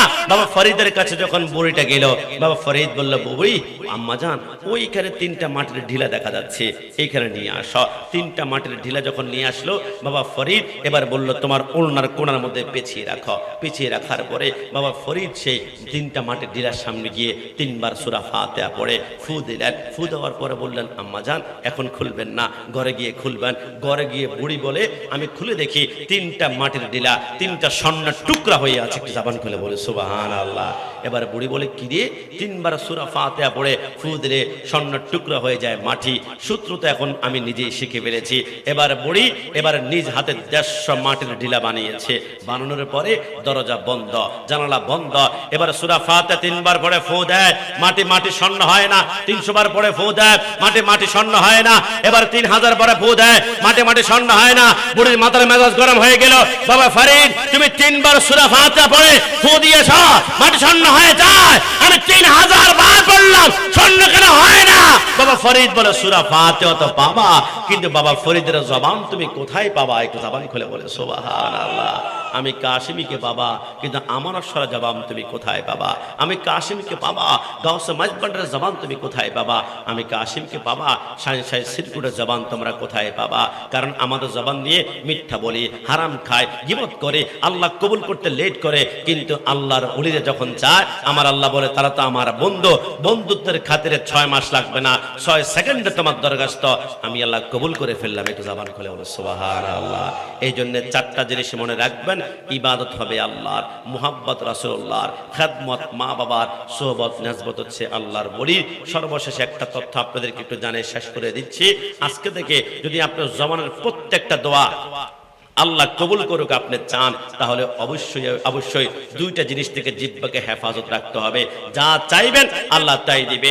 বাহজাতুল আসরারের মধ্যে নূরউদ্দিন শাতনবী রাহমাতুল্লাহ লেখে, আমার গাউসুল আজম রাস্তার পাশ দিয়ে হাঁটতে লাগলেন। একটা বুড়ি নদীর পাড়ে বসা কান্না করছে।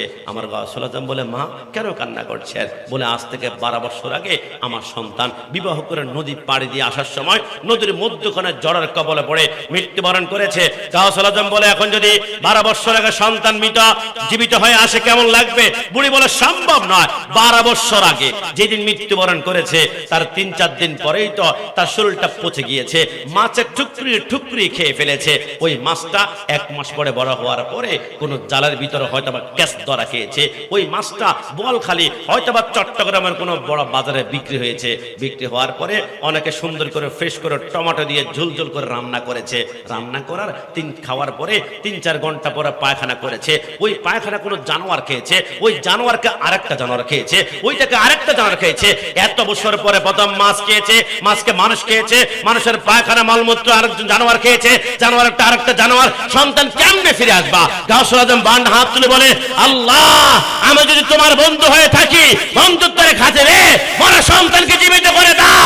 সেকেন্ডের ভিতরে 12 বছর আগে সন্তান জীবিত হয়ে মার কদমে চুমাতে লাগলো। জবান খুলে বলে সুবহানাল্লাহ। এবার বুড়ি কান্না করতে শুরু করলো। গাউসুল আজম বলে, কি আমাকে বলো, কি বলবো? বলে, এইখানে বসে 12 বছর পর্যন্ত আমি আল্লাহ আল্লাহ আল্লাহ কত লক্ষবার আল্লাহকে ডেকেছি, হিসাব নাই, কোনো সংখ্যা নাই, কোনো সংখ্যা নাই। এত লক্ষবার আল্লাহকে ডাকলাম, আল্লাহ একটা বার ডাক শুনলো না, সন্তান জীবিত হলো না। কিন্তু তুমি একবার শুধু আল্লাহ বলে ডাক দিয়েছ, আল্লাহ তোমার ডাক শুনেছে। ঘটনা কি, কারণ কি, পাওয়ার কি? গাউসুল আজম বলে, আমি 2টা কারণে যা চাই আল্লাহ আমাকে তাই দেয়। 2টা কারণে আল্লাহর কাছে যা চাই আল্লাহ তাই দেয়। বলে, কি সেই 2টা কারণ? গাউসুল আজম বলে, 1 নম্বরে আমার জিহ্বা দিয়ে আমি জীবনে কোনোদিন মিথ্যা কথা বলিনি। 2 নম্বরে এই জীবন দিয়ে কোনোদিন, জিহ্বা দিয়ে কোনোদিন আমি হারাম বক্ষণ করিনি। একটু জবান খুলে বলে সুবহানাল্লাহ। জিহ্বা দিয়ে মিথ্যা বলা ছেড়ে দেন, হারাম খাওয়া ছেড়ে দেন। আল্লাহর প্রত্যেকটা নির্দেশ, আল্লাহর প্রত্যেকটা আপনার আওয়াজ শুনবে। আল্লাহর প্রত্যেকটা নির্দেশ যখন মানবেন, তখন মাওলা আপনার প্রত্যেকটা আশা আকাঙ্ক্ষা কবুল করবে। রব্বুল আলামিন মৃত্যুর আগ পর্যন্ত ওলি আল্লাহ সোহবত নিয়ে, মদিনাওয়ালার গোলামি নিয়ে মৃত্যুবরণ করতে পারে। সবাই জবান খুলে বলি আমিন। আর একটু জবান খুলে বলি আমিন। সর্বশেষ এতটুকুই বলবো, ওই কিয়ামতের ময়দানে আমার নবী ছাড়া কোনো উপায় থাকতে পারে? 2000 আজকে 26 সালের, আজকে হচ্ছে এপ্রিলের 3 তারিখ। আমি যদি বলি আল্লাহ একটু বলুন না, এই আজকে থেকে আপনি কি জানেন কিয়ামতের ময়দানে বিচার আচার হওয়ার পরে কে জান্নাতি কে জাহান্নামী? এখন থেকে আমার আল্লাহ বলেন, ইন্নাল্লাহা আলিমুম বিযাতিস সুদূর। এখন থেকে জানি কিয়ামতের ময়দানের পরে কে জান্নাতে কে জাহান্নামী। তো আল্লাহ কে জান্নাতে কে জাহান্নামী এখন থেকে যদি আপনি জানেন, তো কিয়ামতের ময়দানে 4টে স্টেশন দিয়েছেন। একটা মিজান, একটা ফুলসিরাত, একটা হাউজে কাউসার, আর একটা মাকামে মাহমুদ। দরকার কি? কোন স্টেশন দরকার নাই। যারা জান্নাতি ডাইরেক্ট জান্নাতে ঢুকিয়ে দেন, যারা জাহান্নামী জাহান্নামে নিক্ষেপ করেন। আমার আল্লাহ বলে, বোকা, আমি আল্লাহ কিয়ামতের ময়দান তো আমি আল্লাহর পাওয়ার দেখানোর জন্য বানাইনি, তো কেন বানিয়েছেন? আলা হযরত সেই কথাটাই বলেছেন, আরশ হক হে মসনদে রিফাত রাসূলুল্লাহ কি দেখনি হে হাশর মে ইজ্জত রাসূলুল্লাহ কি। কিয়ামতের ময়দান বানিয়েছে আমার বন্ধুত্বের পাওয়ার দেখানোর জন্য। ওই যে দুনিয়ার জমিনে থেকে অনেকে বলেছে নবী মাটির তৈরি, নবী আমার মতো মানুষ, নবী কাওয়ায়, নবী সাংবাদিক। তারা কেন বলেছে? তারা বলে 1971 সালে দেশ স্বাধীন করেছে, যা মন চায় তা বলবো, আমার স্বাধীনতা। কিন্তু কিয়ামতের ময়দানে আল ইয়াওমা নাখতিমু আলা আফওয়াহিহিম ওয়া তুকাল্লিমুনা আইদিহিম, প্রত্যেকের মুখের ভিতরে কষ্টে মেরে দেওয়া হবে, সেলাই করে দেওয়া হবে, মুখ বন্ধ করে দেওয়া হবে। প্রত্যেকের হাত কথা বলবে, পা কথা বলবে, জবান কথা বলবে, 5টা আঙ্গুল কথা বলবে, বিদ্যা আঙ্গুলি বেহামাইন কথা বলবে। ওগো আল্লাহ, বোয়ালখালীতে আশহাদু আন্না মুহাম্মাদুর রাসূলুল্লাহ বলে যখন আমরা সুন্নিরা চুমা দিয়েছিলাম, আমাদেরকে বেদাতি বলেছে। আল্লাহ তার আঙ্গুলের ভিতরে নবীর মুহাব্বত লুকাইতে আছে। আমার আল্লাহ বলে, নামাজ দিয়ে জান্নাতে যেতে পারবে গ্যারান্টি নাই, তবে রাসূলের মুহাব্বত যদি থাকে, আমল কম হতে পারে, নামাজ কম হতে পারে, রোজা কম হতে পারে, জান্নাত নিশ্চিত হয়ে যাবে। নবী আমার সিজদার মধ্যে পড়ে বলবে, আল্লাহ যতক্ষণ না আমার কাছে উম্মত আছে আর জাহান্নামে নামাজ কম রোজা কম, কিন্তু এদের অন্তরে নবীর মুহাব্বতের কোনো কমতি ছিল না।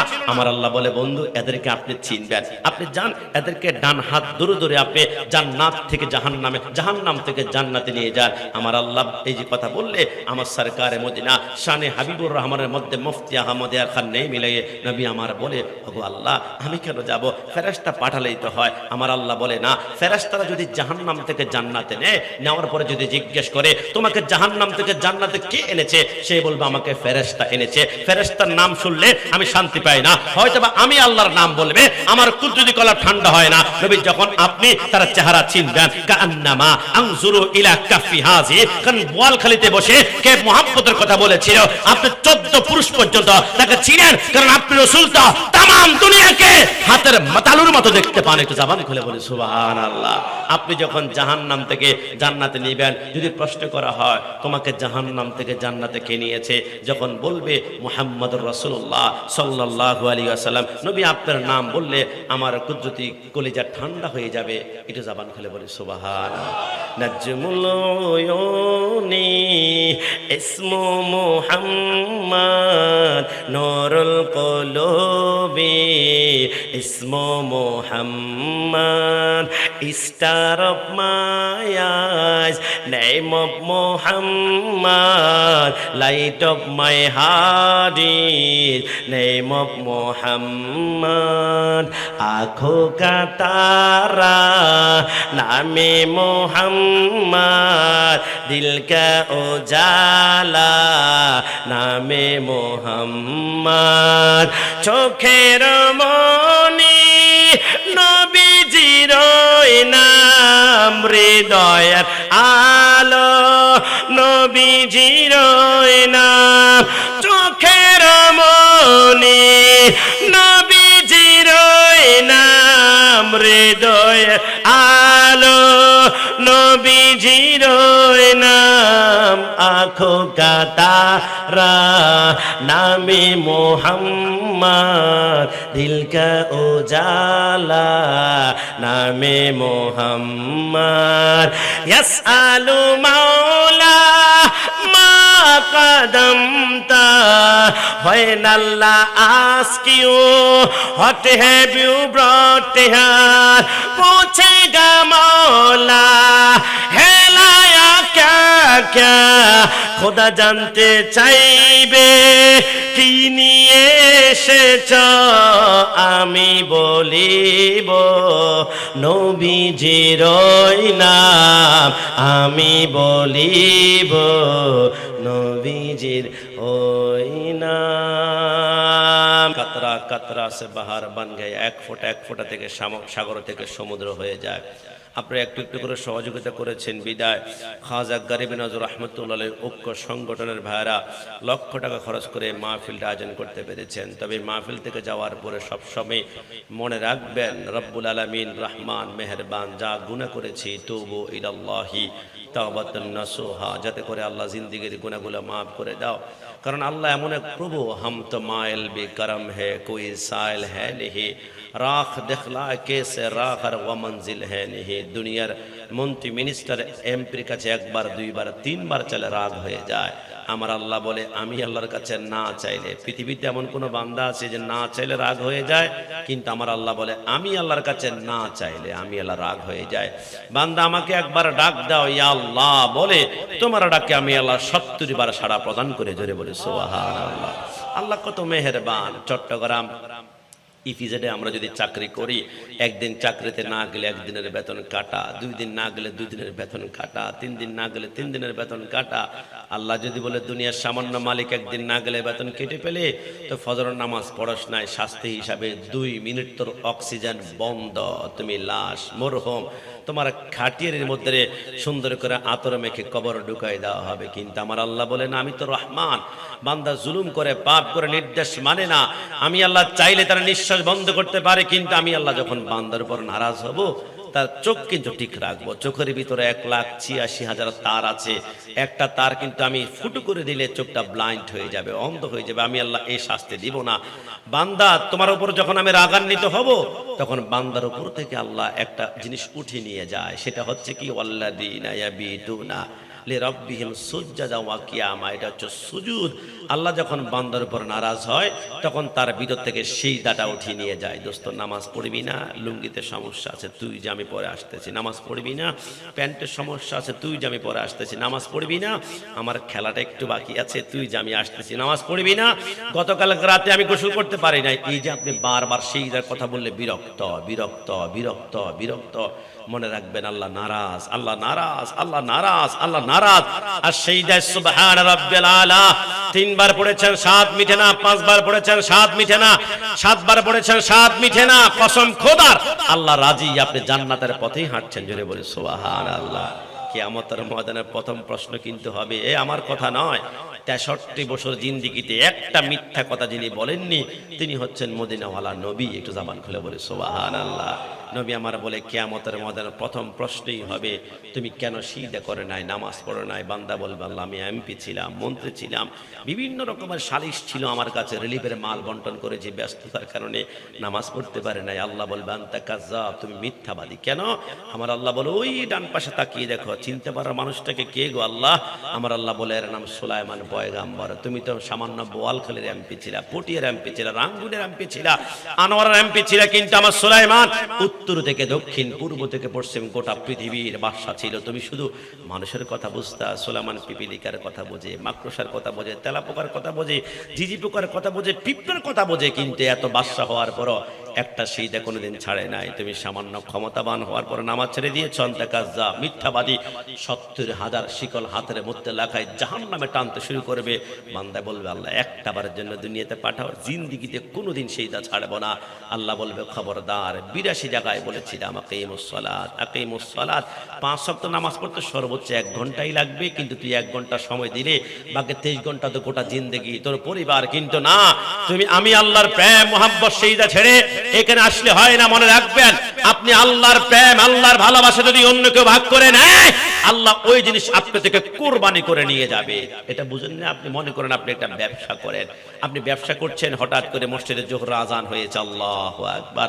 হঠাৎ করে দেখবেন আজান শুরু হয়েছে, নামাজের ওয়াক্ত কাস্টমার হু হু করে এখন বেড়ে গিয়েছে। এখন যদি এই মুহূর্তে আপনি সিজদা বাদ দিয়ে আপনি যখন আল্লাহর ভালোবাসাটাকে আল্লাহর ভালোবাসার দিকে না দিয়ে যখন আপনার ব্যবসার দিকে ঢুকে দিবেন ভালোবাসাটা, তখন আল্লাহ আপনার ব্যবসা কিন্তু কেড়ে নেবে। আপনি দেখবেন সন্তান আজান দিয়েছে, নামাজের টাইম হয়েছে, সন্তান কান্না করে, আপনি সন্তানের মায়া পড়ে নামাজের জামাত শেষ করে দিয়েছেন, সন্তানকে কোলে নিয়ে ওয়া করে কান্না করছেন। আপনার ভালোবাসা, আল্লাহর ভালোবাসা যেই নামাজের থেকে থাকার কথা, ওই ভালোবাসার সন্তানের ভিতরে ঢুকিয়ে দিয়েছেন। আমার আল্লাহ বলে, আমার ভালোবাসায় ভাগ বসিয়েছিল ইব্রাহিমের সন্তান ইসমাইল, আমি আল্লাহ ইসমাইলকে কোরবানি করে দিয়েছি। আমার ভালোবাসার ভিতরে ভাগ বসিয়েছিল ইমাম হুসাইন, রাসূলের এক পাশে হুসাইন বসা, আর এক পাশে ইব্রাহিম বসা। আমার আল্লাহ বলে, এত ভালোবাসা, ইব্রাহিমকে চুমা দেয়, ইসমাইলকে চুমা দেয়। আমি আল্লাহর কেন জানি মনে হলো আমার ভালোবাসা কিছু হুসাইন নিয়ে যাচ্ছে, ইব্রাহিম নিয়ে যাচ্ছে। আমার আল্লাহ বলে, জিবরাইল যা, আমার বন্ধুকে বলো 2 জন থেকে যে কোনো একজনকে কোরবানি করতে হবে। নবী আমার বলে, আমি আমার সন্তান ইব্রাহিমকে কোরবানি করলাম। আমার আল্লাহ বলে, 2 জনকে আমার ভালোবাসার ভাগ ট্রান্সফার করেছে। এই মুহূর্তে ইব্রাহিমকে এই মুহূর্তে নিলাম, আর হুসাইনকে কারবালার জমিনে নিব। আমি আল্লাহর ভালোবাসার ভাগ যেখানে বসাবে ব্যবসা, আমি আল্লাহর ভালোবাসা। তুমি যদি ব্যবসার ভিতরে ঢুকাই নামাজ না পড়ো, আমি আল্লাহ ব্যবসা তোমাকে ছিনিয়ে নিব, সন্তান ছিনিয়ে নিব, তোমার জীবন। তুমি নামাজ না পড়ে মদ পান, ইয়াবা, হেনচি গেছো, ক্যান্সার, আলসার, তোমার লিভার ফুটো করে তোমাকে 70 লক্ষ টাকা দিয়ে আমি আয়সের মধ্যে ফেলে রাখবো। আমি আল্লাহর ভালোবাসার ভাগ দাও, রিকশার ড্রাইভার হয়ে ঘরে ঘুমাও। তোমার মতো আরামের ঘুম জিন্দেগিতে কেউ ঘুমাতেই পারবে না। জোরে বলে সুবহানাল্লাহ। কিয়ামতের ময়দানে আল্লাহ বলবে, বান্দা তুই কেন নামাজ পড়স না? আল্লাহ ক্যান্সার ছিল, আলসার ছিল, টাইফয়েড ছিল, নামাজ পড়তে পারে না। আল্লাহ বলবে, মিথ্যাবাদী। ডান পাশে তাকিয়ে দেখা যায় নুরানি সূরতের মানুষটা। আল্লাহ কে গো? আমার আল্লাহ বলে, আইয়ুব আলাইহিস সালাম 18 বছরে কেড়া কামড়িয়েছে, আম্বিয়া মাসুম, নিষ্পাপ, কোনো গুনাহ ছিল না। 18 বছরে আইয়ুব বলেছিল, আল্লাহ সব কামড়িয়ে শেষ করে ফেলাক, কিন্তু একটা অঙ্গ তো একটু হেফাজত রাখবে না। আমার আল্লাহ বলে, এটা আবার কোনটা রে আইয়ুব? আল্লাহ, এটা হচ্ছে আমার লিসান, এটা হচ্ছে আমার জিহ্বা, একটু হেফাজত রাখবেন। কেন রে আইয়ুব, কি হবে জিহ্বা দিয়ে? আল্লাহ সিজদায় রুকু গিয়ে অন্ততপক্ষে পড়তে পারে সুবহানা রাব্বিয়াল আলা, সুবহানা রাব্বিয়াল আলা। কিন্তু এত কষ্ট হওয়ার পরও আইয়ুব একটা সিজদা ছাড়ে নাই। সামান্য জ্বর হয়েছে তোমার, নামাজ ছেড়ে দিয়েছে, মিথ্যাবাদী। এই জন্য কিয়ামতের ময়দানে একটা সিজদার হিসাব ছাড়া ডান পা নাড়ানো যাবে না। 5 ওয়াক্ত নামাজ পড়তে সকলে চাই কি চাই না? একটু জবান খুলে বলতে হবে, চাই কি চাই না? দুই হাত তুলে আল্লাহকে দেখান, চাই কি না? আল্লাহ প্রত্যেকে 5 ওয়াক্ত নামাজ পড়ে আল্লাহর কুদরতি কদমে মাথা ঠেকিয়ে আল্লাহকে রাজি করতে পারে। সবাই জবান খুলে উচ্চ আওয়াজে একবার বলি আমিন। এজন্য ইবাদত হবে আল্লাহর এবং মুহাব্বত রাসূলুল্লাহ, রাসূলুল্লাহর সাথে মুহাব্বত। মনিটর একটু দাও, আরেকটু মনিটর দাও একটু। সাউন্ডের নাম কি? আলমগীর। Alamgir sound, fantastic. আলম নাকি? আলম না Alamgir? Alam, Alam sound, fantastic, mind blowing, অসাধারণ সাউন্ড। যে কোনো মাহফিল, উরুসে, বিবাহে এই সাউন্ডটি বেশি করে ব্যবহার করবেন। আল্লাহ তার রিজিকের মধ্যে বরকত দান করে। সবাই বলি আমিন। কি পাবলিসিটি করছি, খারাপ লাগছে নাকি আপনাদের? তারা 500 টাকা কমাই দিও। সুন্নি যে কোনো সাউন্ডকে আমরা ভালোবাসি। ওহাবি হলে কিন্তু তারটা সিরা কোন দিকে ফালাই দিতাম আল্লাহ ওয়া রাসূল আলামু ভালো জানেন। এই জন্য সুন্নিয়তের প্রতি মহব্বত, ভালোবাসা থাকবে। শুধু এই কথাটাই বলে আমি শেষ করব, ইবাদত আল্লাহর এবং রসুলের মহব্বতের সাথে কানেকশন লাগাবেন। রসুলের সাথে মহব্বত লাগালে শয়তান আপনার সাথে আক্রমণ করতে চাইবে, আপনাকে বিপদগামী করতে চাইবে। নুজাতুল মাজালিসের মধ্যে লেখে, আমার আল্লাহ যখন শয়তানকে জান্নাত থেকে বের করে দিয়েছিল, শয়তান বলেছিল আল্লাহ জিন্দেগীর আমল তো বরবাদ করে দিয়েছেন। সপ্তম আসমানে 7টা নাম ছিল, কত পাওয়ারফুল। আল্লাহ এখন শেষ সময় কয়টা জিনিস চাইবো দিবেন? আমার আল্লাহ বলে কি? শয়তান বলে আল্লাহ আপনার ইসলাম প্রচার করার জন্য 1,24,000 পয়গাম্বর আছে, আমাকে 2টা পয়গাম্বর দেন যাতে করে শয়তানিগুলা প্রচার করতে পারে। আমার আল্লাহ বলে, যা ইবলিস, তোকে আমি আল্লাহ 2টা পয়গাম্বর দিলাম। 1 নম্বর পয়গাম্বরের নাম হচ্ছে সাহের, জাদুকর। 2 নম্বর পয়গাম্বরের নাম হচ্ছে কাহেন, গণক। চট্টগ্রাম নিউ মার্কেট মোড়ে গেলে দেখবেন টিয়া পাখি দিয়ে কাঠ গণনা করা হয়। আগামী মাসে বিয়ে, পরের বছর তোমার সন্তান, 5 বছর পরে BMW, 10 বছর পরে গিয়ে দেখে হাট্টি মাটিম ডিম, তারা মাঠে পড়ে ডিম। কপালে আসলে কিচ্ছুই নাই। আপনি যখন কোন জাদুকরকে বিশ্বাস করবেন, কোন গণককে বিশ্বাস করবেন, এরা শয়তানের পয়গাম্বর, ঈমান হরণ করতে 1 সেকেন্ড পরিমাণ দেরি করবে না। কোন জাদুকরকে বিশ্বাস করা আর গণককে বিশ্বাস করলে ঈমান দুলিশাত হয়ে যাবে। আল্লাহ 2টা শয়তানের পয়গাম্বর থেকে আমাদেরকে হেফাজত করে। সবাই জবান খুলে বলি আমিন। এবারে ইবলিস বলেছিল আল্লাহ এবারে 2টা আমাকে কিতাব দেন। আমার আল্লাহ বলে কিতাবও লাগবে? আমার আল্লাহ বলে যা 2টা কিতাব দিলাম। একটা হচ্ছে তাসাউরুল কালাম, কাল্পনিক কথাবার্তা। ওই যে যুবক যুবতীকে পাগল করার জন্য গান গায়, বাঁচবো না মরে যাব, ওই পারে চলে যাব, তুমি চাইলে আমি আসমানের চাঁদ নিয়ে আসবো, তুমি চাইলে আমি পাহাড় থেকে লাফ দিয়ে জীবন কোরবান করবো। বানিয়ে বানিয়ে গান, বানোয়াটে গান বানায়, এটা শয়তানের কিতাব। 2 নম্বরের শয়তানের কিতাবের নাম হচ্ছে শাররুজ্জান, খারাপ ধারণা। একটা মানুষকে দেখে আসলে ফজর নামাজ পড়তে যাচ্ছে, মনে হয় চোর চোর মনে হচ্ছে, মনে চুরি করতে যাচ্ছে মনে হয়। আবার যে চুরি করতে যাচ্ছে তাকে দেখে আপনার ফজর নামাজই মনে হচ্ছে। এই যে খারাপ ধারণা করা মানুষের প্রতি, এটা শয়তানের কিতাব। শয়তান বলেছিল আল্লাহ পয়গম্বর পেয়েছি, কিতাব পেয়েছি, আল্লাহ এবার আমাকে একটা মুয়াজ্জিন দেন। আপনার মুয়াজ্জিন বোয়ালখালীতে আল্লাহু আকবার বলে আজান দিলে সমস্ত মানুষ মৌমাছির মতো মসজিদে দৌড়ায়। তো আল্লাহ আমাকে একটা মুয়াজ্জিন দেন যাতে করে আমার দিকে, শয়তানের দিকে মানুষ দৌড়ায় মৌমাছির মতো। আমার আল্লাহ বলে যা, তোর মসজিদের মুয়াজ্জিনের নাম হচ্ছে মাজিফ। এটা হচ্ছে গান বাদ্যের আওয়াজ, এটা হিন্দি গানের আওয়াজ, এটা প্যাকেজের আওয়াজ, এটা কনসার্টের আওয়াজ। চট্টগ্রাম এমাজি স্টেডিয়ামে কনসার্ট হয়, লক্ষ লক্ষ মানুষ, 500 টাকা টিকিট, তারপরও মানুষ জায়গা দিতে পারে না। 1000 টিকিট, খোদা কি কসম। কোন গান, কোন বাদ্য, কোন নাচ, কোন প্যাকেজে আপনি যখন আওয়াজ শুনে মন্তরঙ্গ দৌড়াতে মন চাইবে, যাই যাই যাই যাই, মনে করবেন শয়তানের মুয়াজ্জিনের ডাকে আপনি সাড়া দিয়েছেন। কসম খোদার, শয়তানের মুয়াজ্জিনের খপ্পরে একবার পড়লে ঈমান কিন্তু খপ্পরে পড়ে যাবে, দুলিশাত হয়ে যাবে। শয়তান বলেছিল আল্লাহ মুয়াজ্জিন পেয়েছি, এবারে একটা মসজিদ তো আমাকে দিবেন। আমার আল্লাহ বলে মসজিদও লাগবে না। আমার আল্লাহ বলে শয়তান তোর মসজিদের নাম হচ্ছে সুক, এটা হচ্ছে বাজার। এটা সব বাজার নয় যে বাজারে পুরুষের চাইতে নারীদের আধিপত্য বেশি, নারীদের কণ্ঠের আওয়াজ বেশি। চট্টগ্রাম নিউ মার্কেটে একটু গিয়ে দেখেন তো, জিজ্ঞেস করেন ভাই পাঞ্জাবের কাপড় আছে? সরন্ত আপনি, আপু আপনি আসেন, বাবি আপনি আসেন, খালা আপনি আসেন। মেয়েদের সাথে কি যেন একটা ভাব সম্পর্ক। কারণ কি, একটা পুরুষ থেকে যদি 5 টাকা লাভ করতে পারে, একজন নারী থেকে 20 টাকা লাভ করা সহজ। কারণ পুরুষকে আল্লাহ পরিপূর্ণ ব্রেন দিয়েছে, আর নারীদেরকে আল্লাহ নাকাস অপূর্ণাঙ্গ ব্রেন দিয়েছে। একজন নারীকে হাসি মুখে মিষ্টি একটা কথা বললে 20 টাকা 30 টাকা বাড়িয়ে দিবে, কিন্তু পুরুষ থেকে সহজে নেওয়া যায় না। এই জন্য দেখবেন গোটা মার্কেটটা 100% ভিতরে 80% নারীদের নেতৃত্বে, দর কষাকষি, মুলামুলি, কথাবার্তা। যে মার্কেটে পুরুষের কণ্ঠের আওয়াজ চাইতে নারীদের কণ্ঠের আওয়াজ বেশি, এটা হচ্ছে শয়তানের মসজিদ। আল্লাহ আমাদেরকে হেফাজত করুক, সবাই বলি আমিন। শয়তান বলে আল্লাহ এবার আমাকে পানি দেন, আমি পানি খেতে চাই। কি পানীয়? আমার আল্লাহ বলে তোমার পানির নাম হচ্ছে খামর, এটা হচ্ছে মদ, ইয়াটা ফেন্সি, এটা হচ্ছে ড্যান্ডি, এটা হচ্ছে গাঁজা, এটা হচ্ছে হিরোইন। কারণ মদ খাওয়ার পরে মানুষ আর মানুষ থাকে না।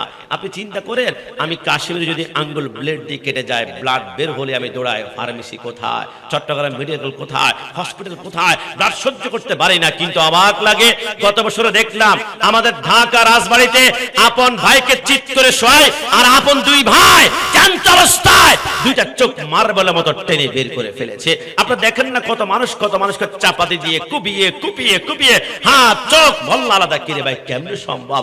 এক ফোঁটা রক্ত দেখলে আমার মাথা ঠিক থাকে না, কিন্তু এরা কিভাবে কোবায়? কারণ কি জানেন, একজন মানুষ যখন নেশাক্ত হয়ে যায়, নেশা করে মদ, ইয়াবা, ফেন্সি খায়, কিছুক্ষণের জন্য তার মস্তিষ্ক নষ্ট হয়ে যায়। যখন ব্রেন নষ্ট হয়ে যায়, তখন তার মাঝে আর জানোয়ারের মাঝে কোনো পার্থক্য থাকে না।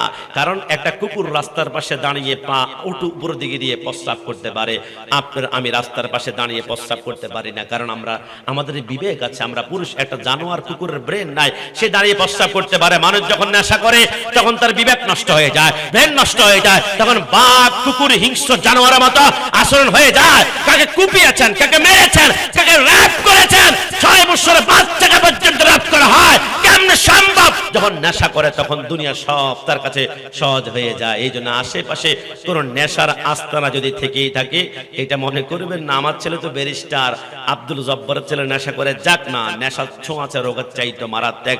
একজন থেকে আরেকজন গোটা পরিবারটা নেশাক্ত হয়ে গেলে এলাকাটা নেশাক্ত হয়ে যাবে। নেশা যদি করতে চাও, দুইটা নেশা করো, দুইটা নেশা তোমাকে 100% জান্নাতে নেবে। হুজুর নেশা করলে আবার জান্নাতে যাওয়া যায়? হ্যাঁ, নবী আমার বলেছেন। কি নেশা? শাবুন নাশাই ফি ইবাদাতিল্লাহি তাআলা ওয়া মুহাব্বতি রাসূলিল্লাহ। একটা হচ্ছে আল্লাহর ইবাদতের নেশা, আর একটা হচ্ছে রাসূলের মুহাব্বতের নেশা। একটু জবান খুলে বলে সুবহানাল্লাহ।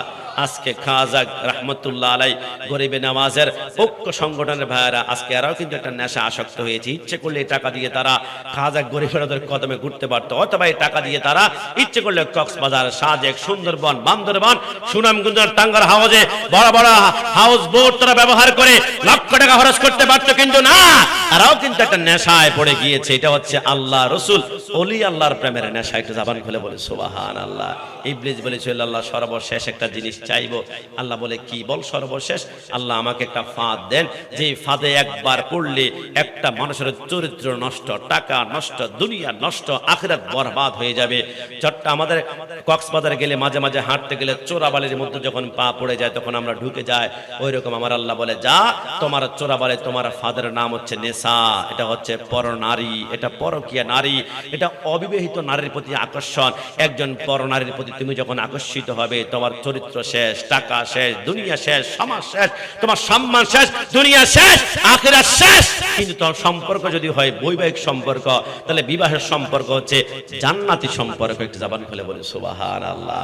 রব্বুল আলামিন শয়তানের খপ্পর থেকে আমাদের সত্যকে হেফাজত করে আল্লাহ রসুলের গোলামি করতে পারি। সবাই জবান খুলে উচ্চ আওয়াজে একবার বলি আমিন। মিলাদ কিয়ামের পরে আর 10-15 মিনিট কথা বলেছি, এতে কি আপনারা আমার উপর রাগ করেছেন না? প্রেমের বাজার চট্টগ্রাম তো এটা মিলে যায় আলাদাভাবে। চট্টগ্রাম সুন্নিয়তের রাজধানী, ওলি আল্লাহর সোহবত নিয়ে চট্টগ্রামের যেই পরিমাণে আয়োজন হয়, আমাদের এইখানে তো 1, 2, 3টা গরু দিয়ে তাবারক করে ফেলি। কিন্তু আমি পাবনা গিয়েছিলাম, কিরে ভাই আজকে দাও না, কে 2-1000 টাকা করে দাও। 1000 টাকা 20 মিনিট পর্যন্ত চেয়েছিলাম, 1000 টাকা বের হয় না, চাবার দাঁত বের হয়ে গিয়েছে। কারণ এক এক দেশে এক এক কন্ডিশন। চট্টগ্রামে ওলি আল্লাহ সোহবত পেয়েছে, তারা রাসূলুল্লাহর জন্য কোরবানি করে, রাসূলুল্লাহ তাদেরকে এমন ভাবে সম্পদশালী বানিয়েছে, সুন্নিয়তের রাজধানী হয়েছে, আর বাণিজ্যিক রাজধানী চট্টগ্রাম হয়েছে। আল্লাহ বোয়ালখালীকে সুন্নিয়তের অন্তত পক্ষে রাজধানীর একটা অংশ হিসেবে কবুল করেছে। এই জন্য আমি বিভিন্ন জায়গায় বলি আমাদের বোয়ালখালীর নাম হচ্ছে মিলাদ নগর। ডান হাত তুলে বলো ঠিক কি না? রবিউল আউয়াল মাসে আমি সর্বশেষ বৃহস্পতিবারে এসেছিলাম। শুধু আমাকে বলেছিল হুজুর পশ্চিম গুমদন্ডিতে আজকে মাহফিল হচ্ছে মোট 23টা। সবাই জবান খুলে বলি মারহাবা। শুধু পশ্চিম গুমদন্ডিতে এক বৃহস্পতিবারে 23টা মাহফিল। আমি বিশ্বাস করতে চাই না। আমাকে বললো হুজুর 10 মিনিট পরে মাহফিল ঢুকবেন। গাড়িতে ঢুকে দেখলাম একটা মাহফিল থেকে আরেকটা মাহফিলের আওয়াজ। বিরক্ত হচ্ছে না? বলে হুজুর বিরক্ত হচ্ছি না। প্রতিটা ঘরে ঘরে হোক, প্রতিটা ঘরে ঘরে হবে, আর বাতিল জ্বলে পড়ে ছারখার হবে। কথা বলা ঠিক কিনা?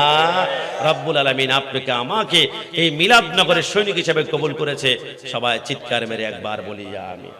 এবং আগামী 22 তারিখ 22শে এপ্রিল আপনাদের পাশেই জায়গাটার নাম কি না, একই জায়গা, ওই আমাদের তৈয়ব আমার খুব মহাব্বতের, যার মাধ্যমে প্রথম আমি আজ থেকে 9 বছর আগে প্রথম বোয়ালখালীতে এসেছিলাম। একদম ফার্স্ট যখন ঢুকেছিলাম, একটা শুরু তো একটা হতে হয়, স্টার্ট তো করতে হয়। আমার তৈয়বের মাধ্যমে এসেছিলাম। এরপরে বোয়ালখালী, চট্টগ্রাম, বিভিন্ন জায়গায় মদিনাওয়ালা কবুল না করলে সম্ভব না। এখানে কবুল করেছেন বিদা, হয়তো আপনারা ভালোবাসেন। আসি আগামী 22শে এপ্রিল আপনাদের এই এলাকায় আল্লামা গিয়াসউদ্দিন তাহেরি সুন্নিয়তের ডায়মন্ড এবং সুন্নিয়তের একজন ব্র্যান্ড, যেখানে গেলে লাখ লাখ মানুষ হয়ে যায়। আমি চিন্তা করি কেন আসে, একটাই কারণ, যারা মদিনাওয়ালার গোলামি করবে, ফানাপির রাসূল হবে, এদের জন্য কোরবান হয়ে যাবে। কষ্ট নেবেন না। হেফাজতে ইসলামের আমির নাম হচ্ছে আমর শফি সাহেব।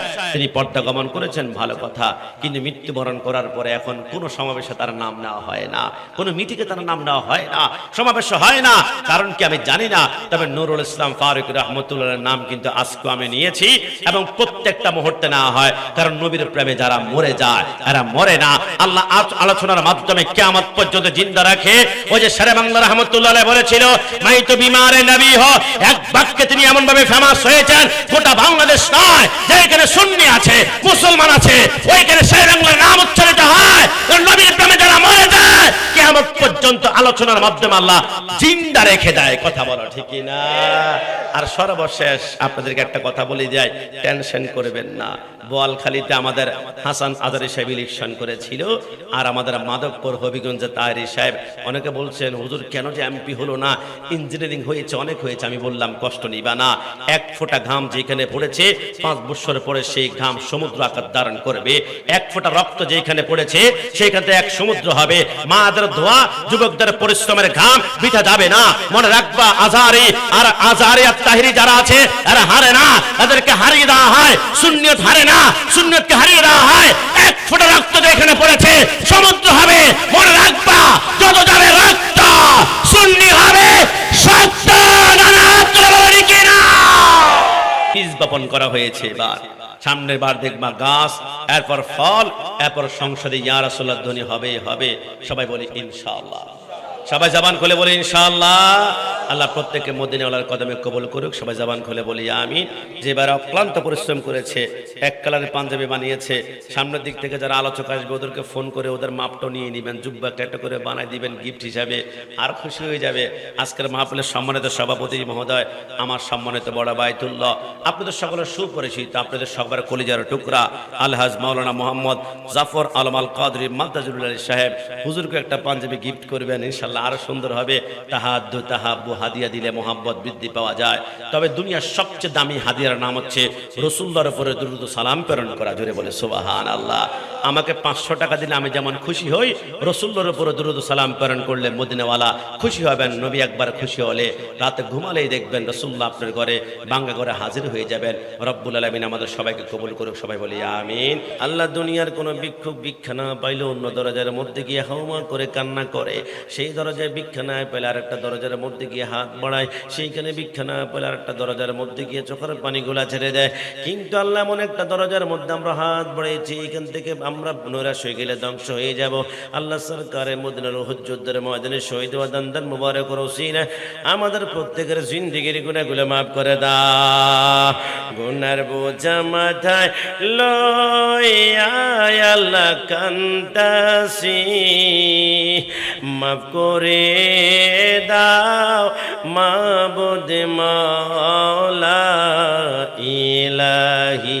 তুমি যদি মাফ না করো আল্লাহ বান্দারে, বলুন আল্লাহ।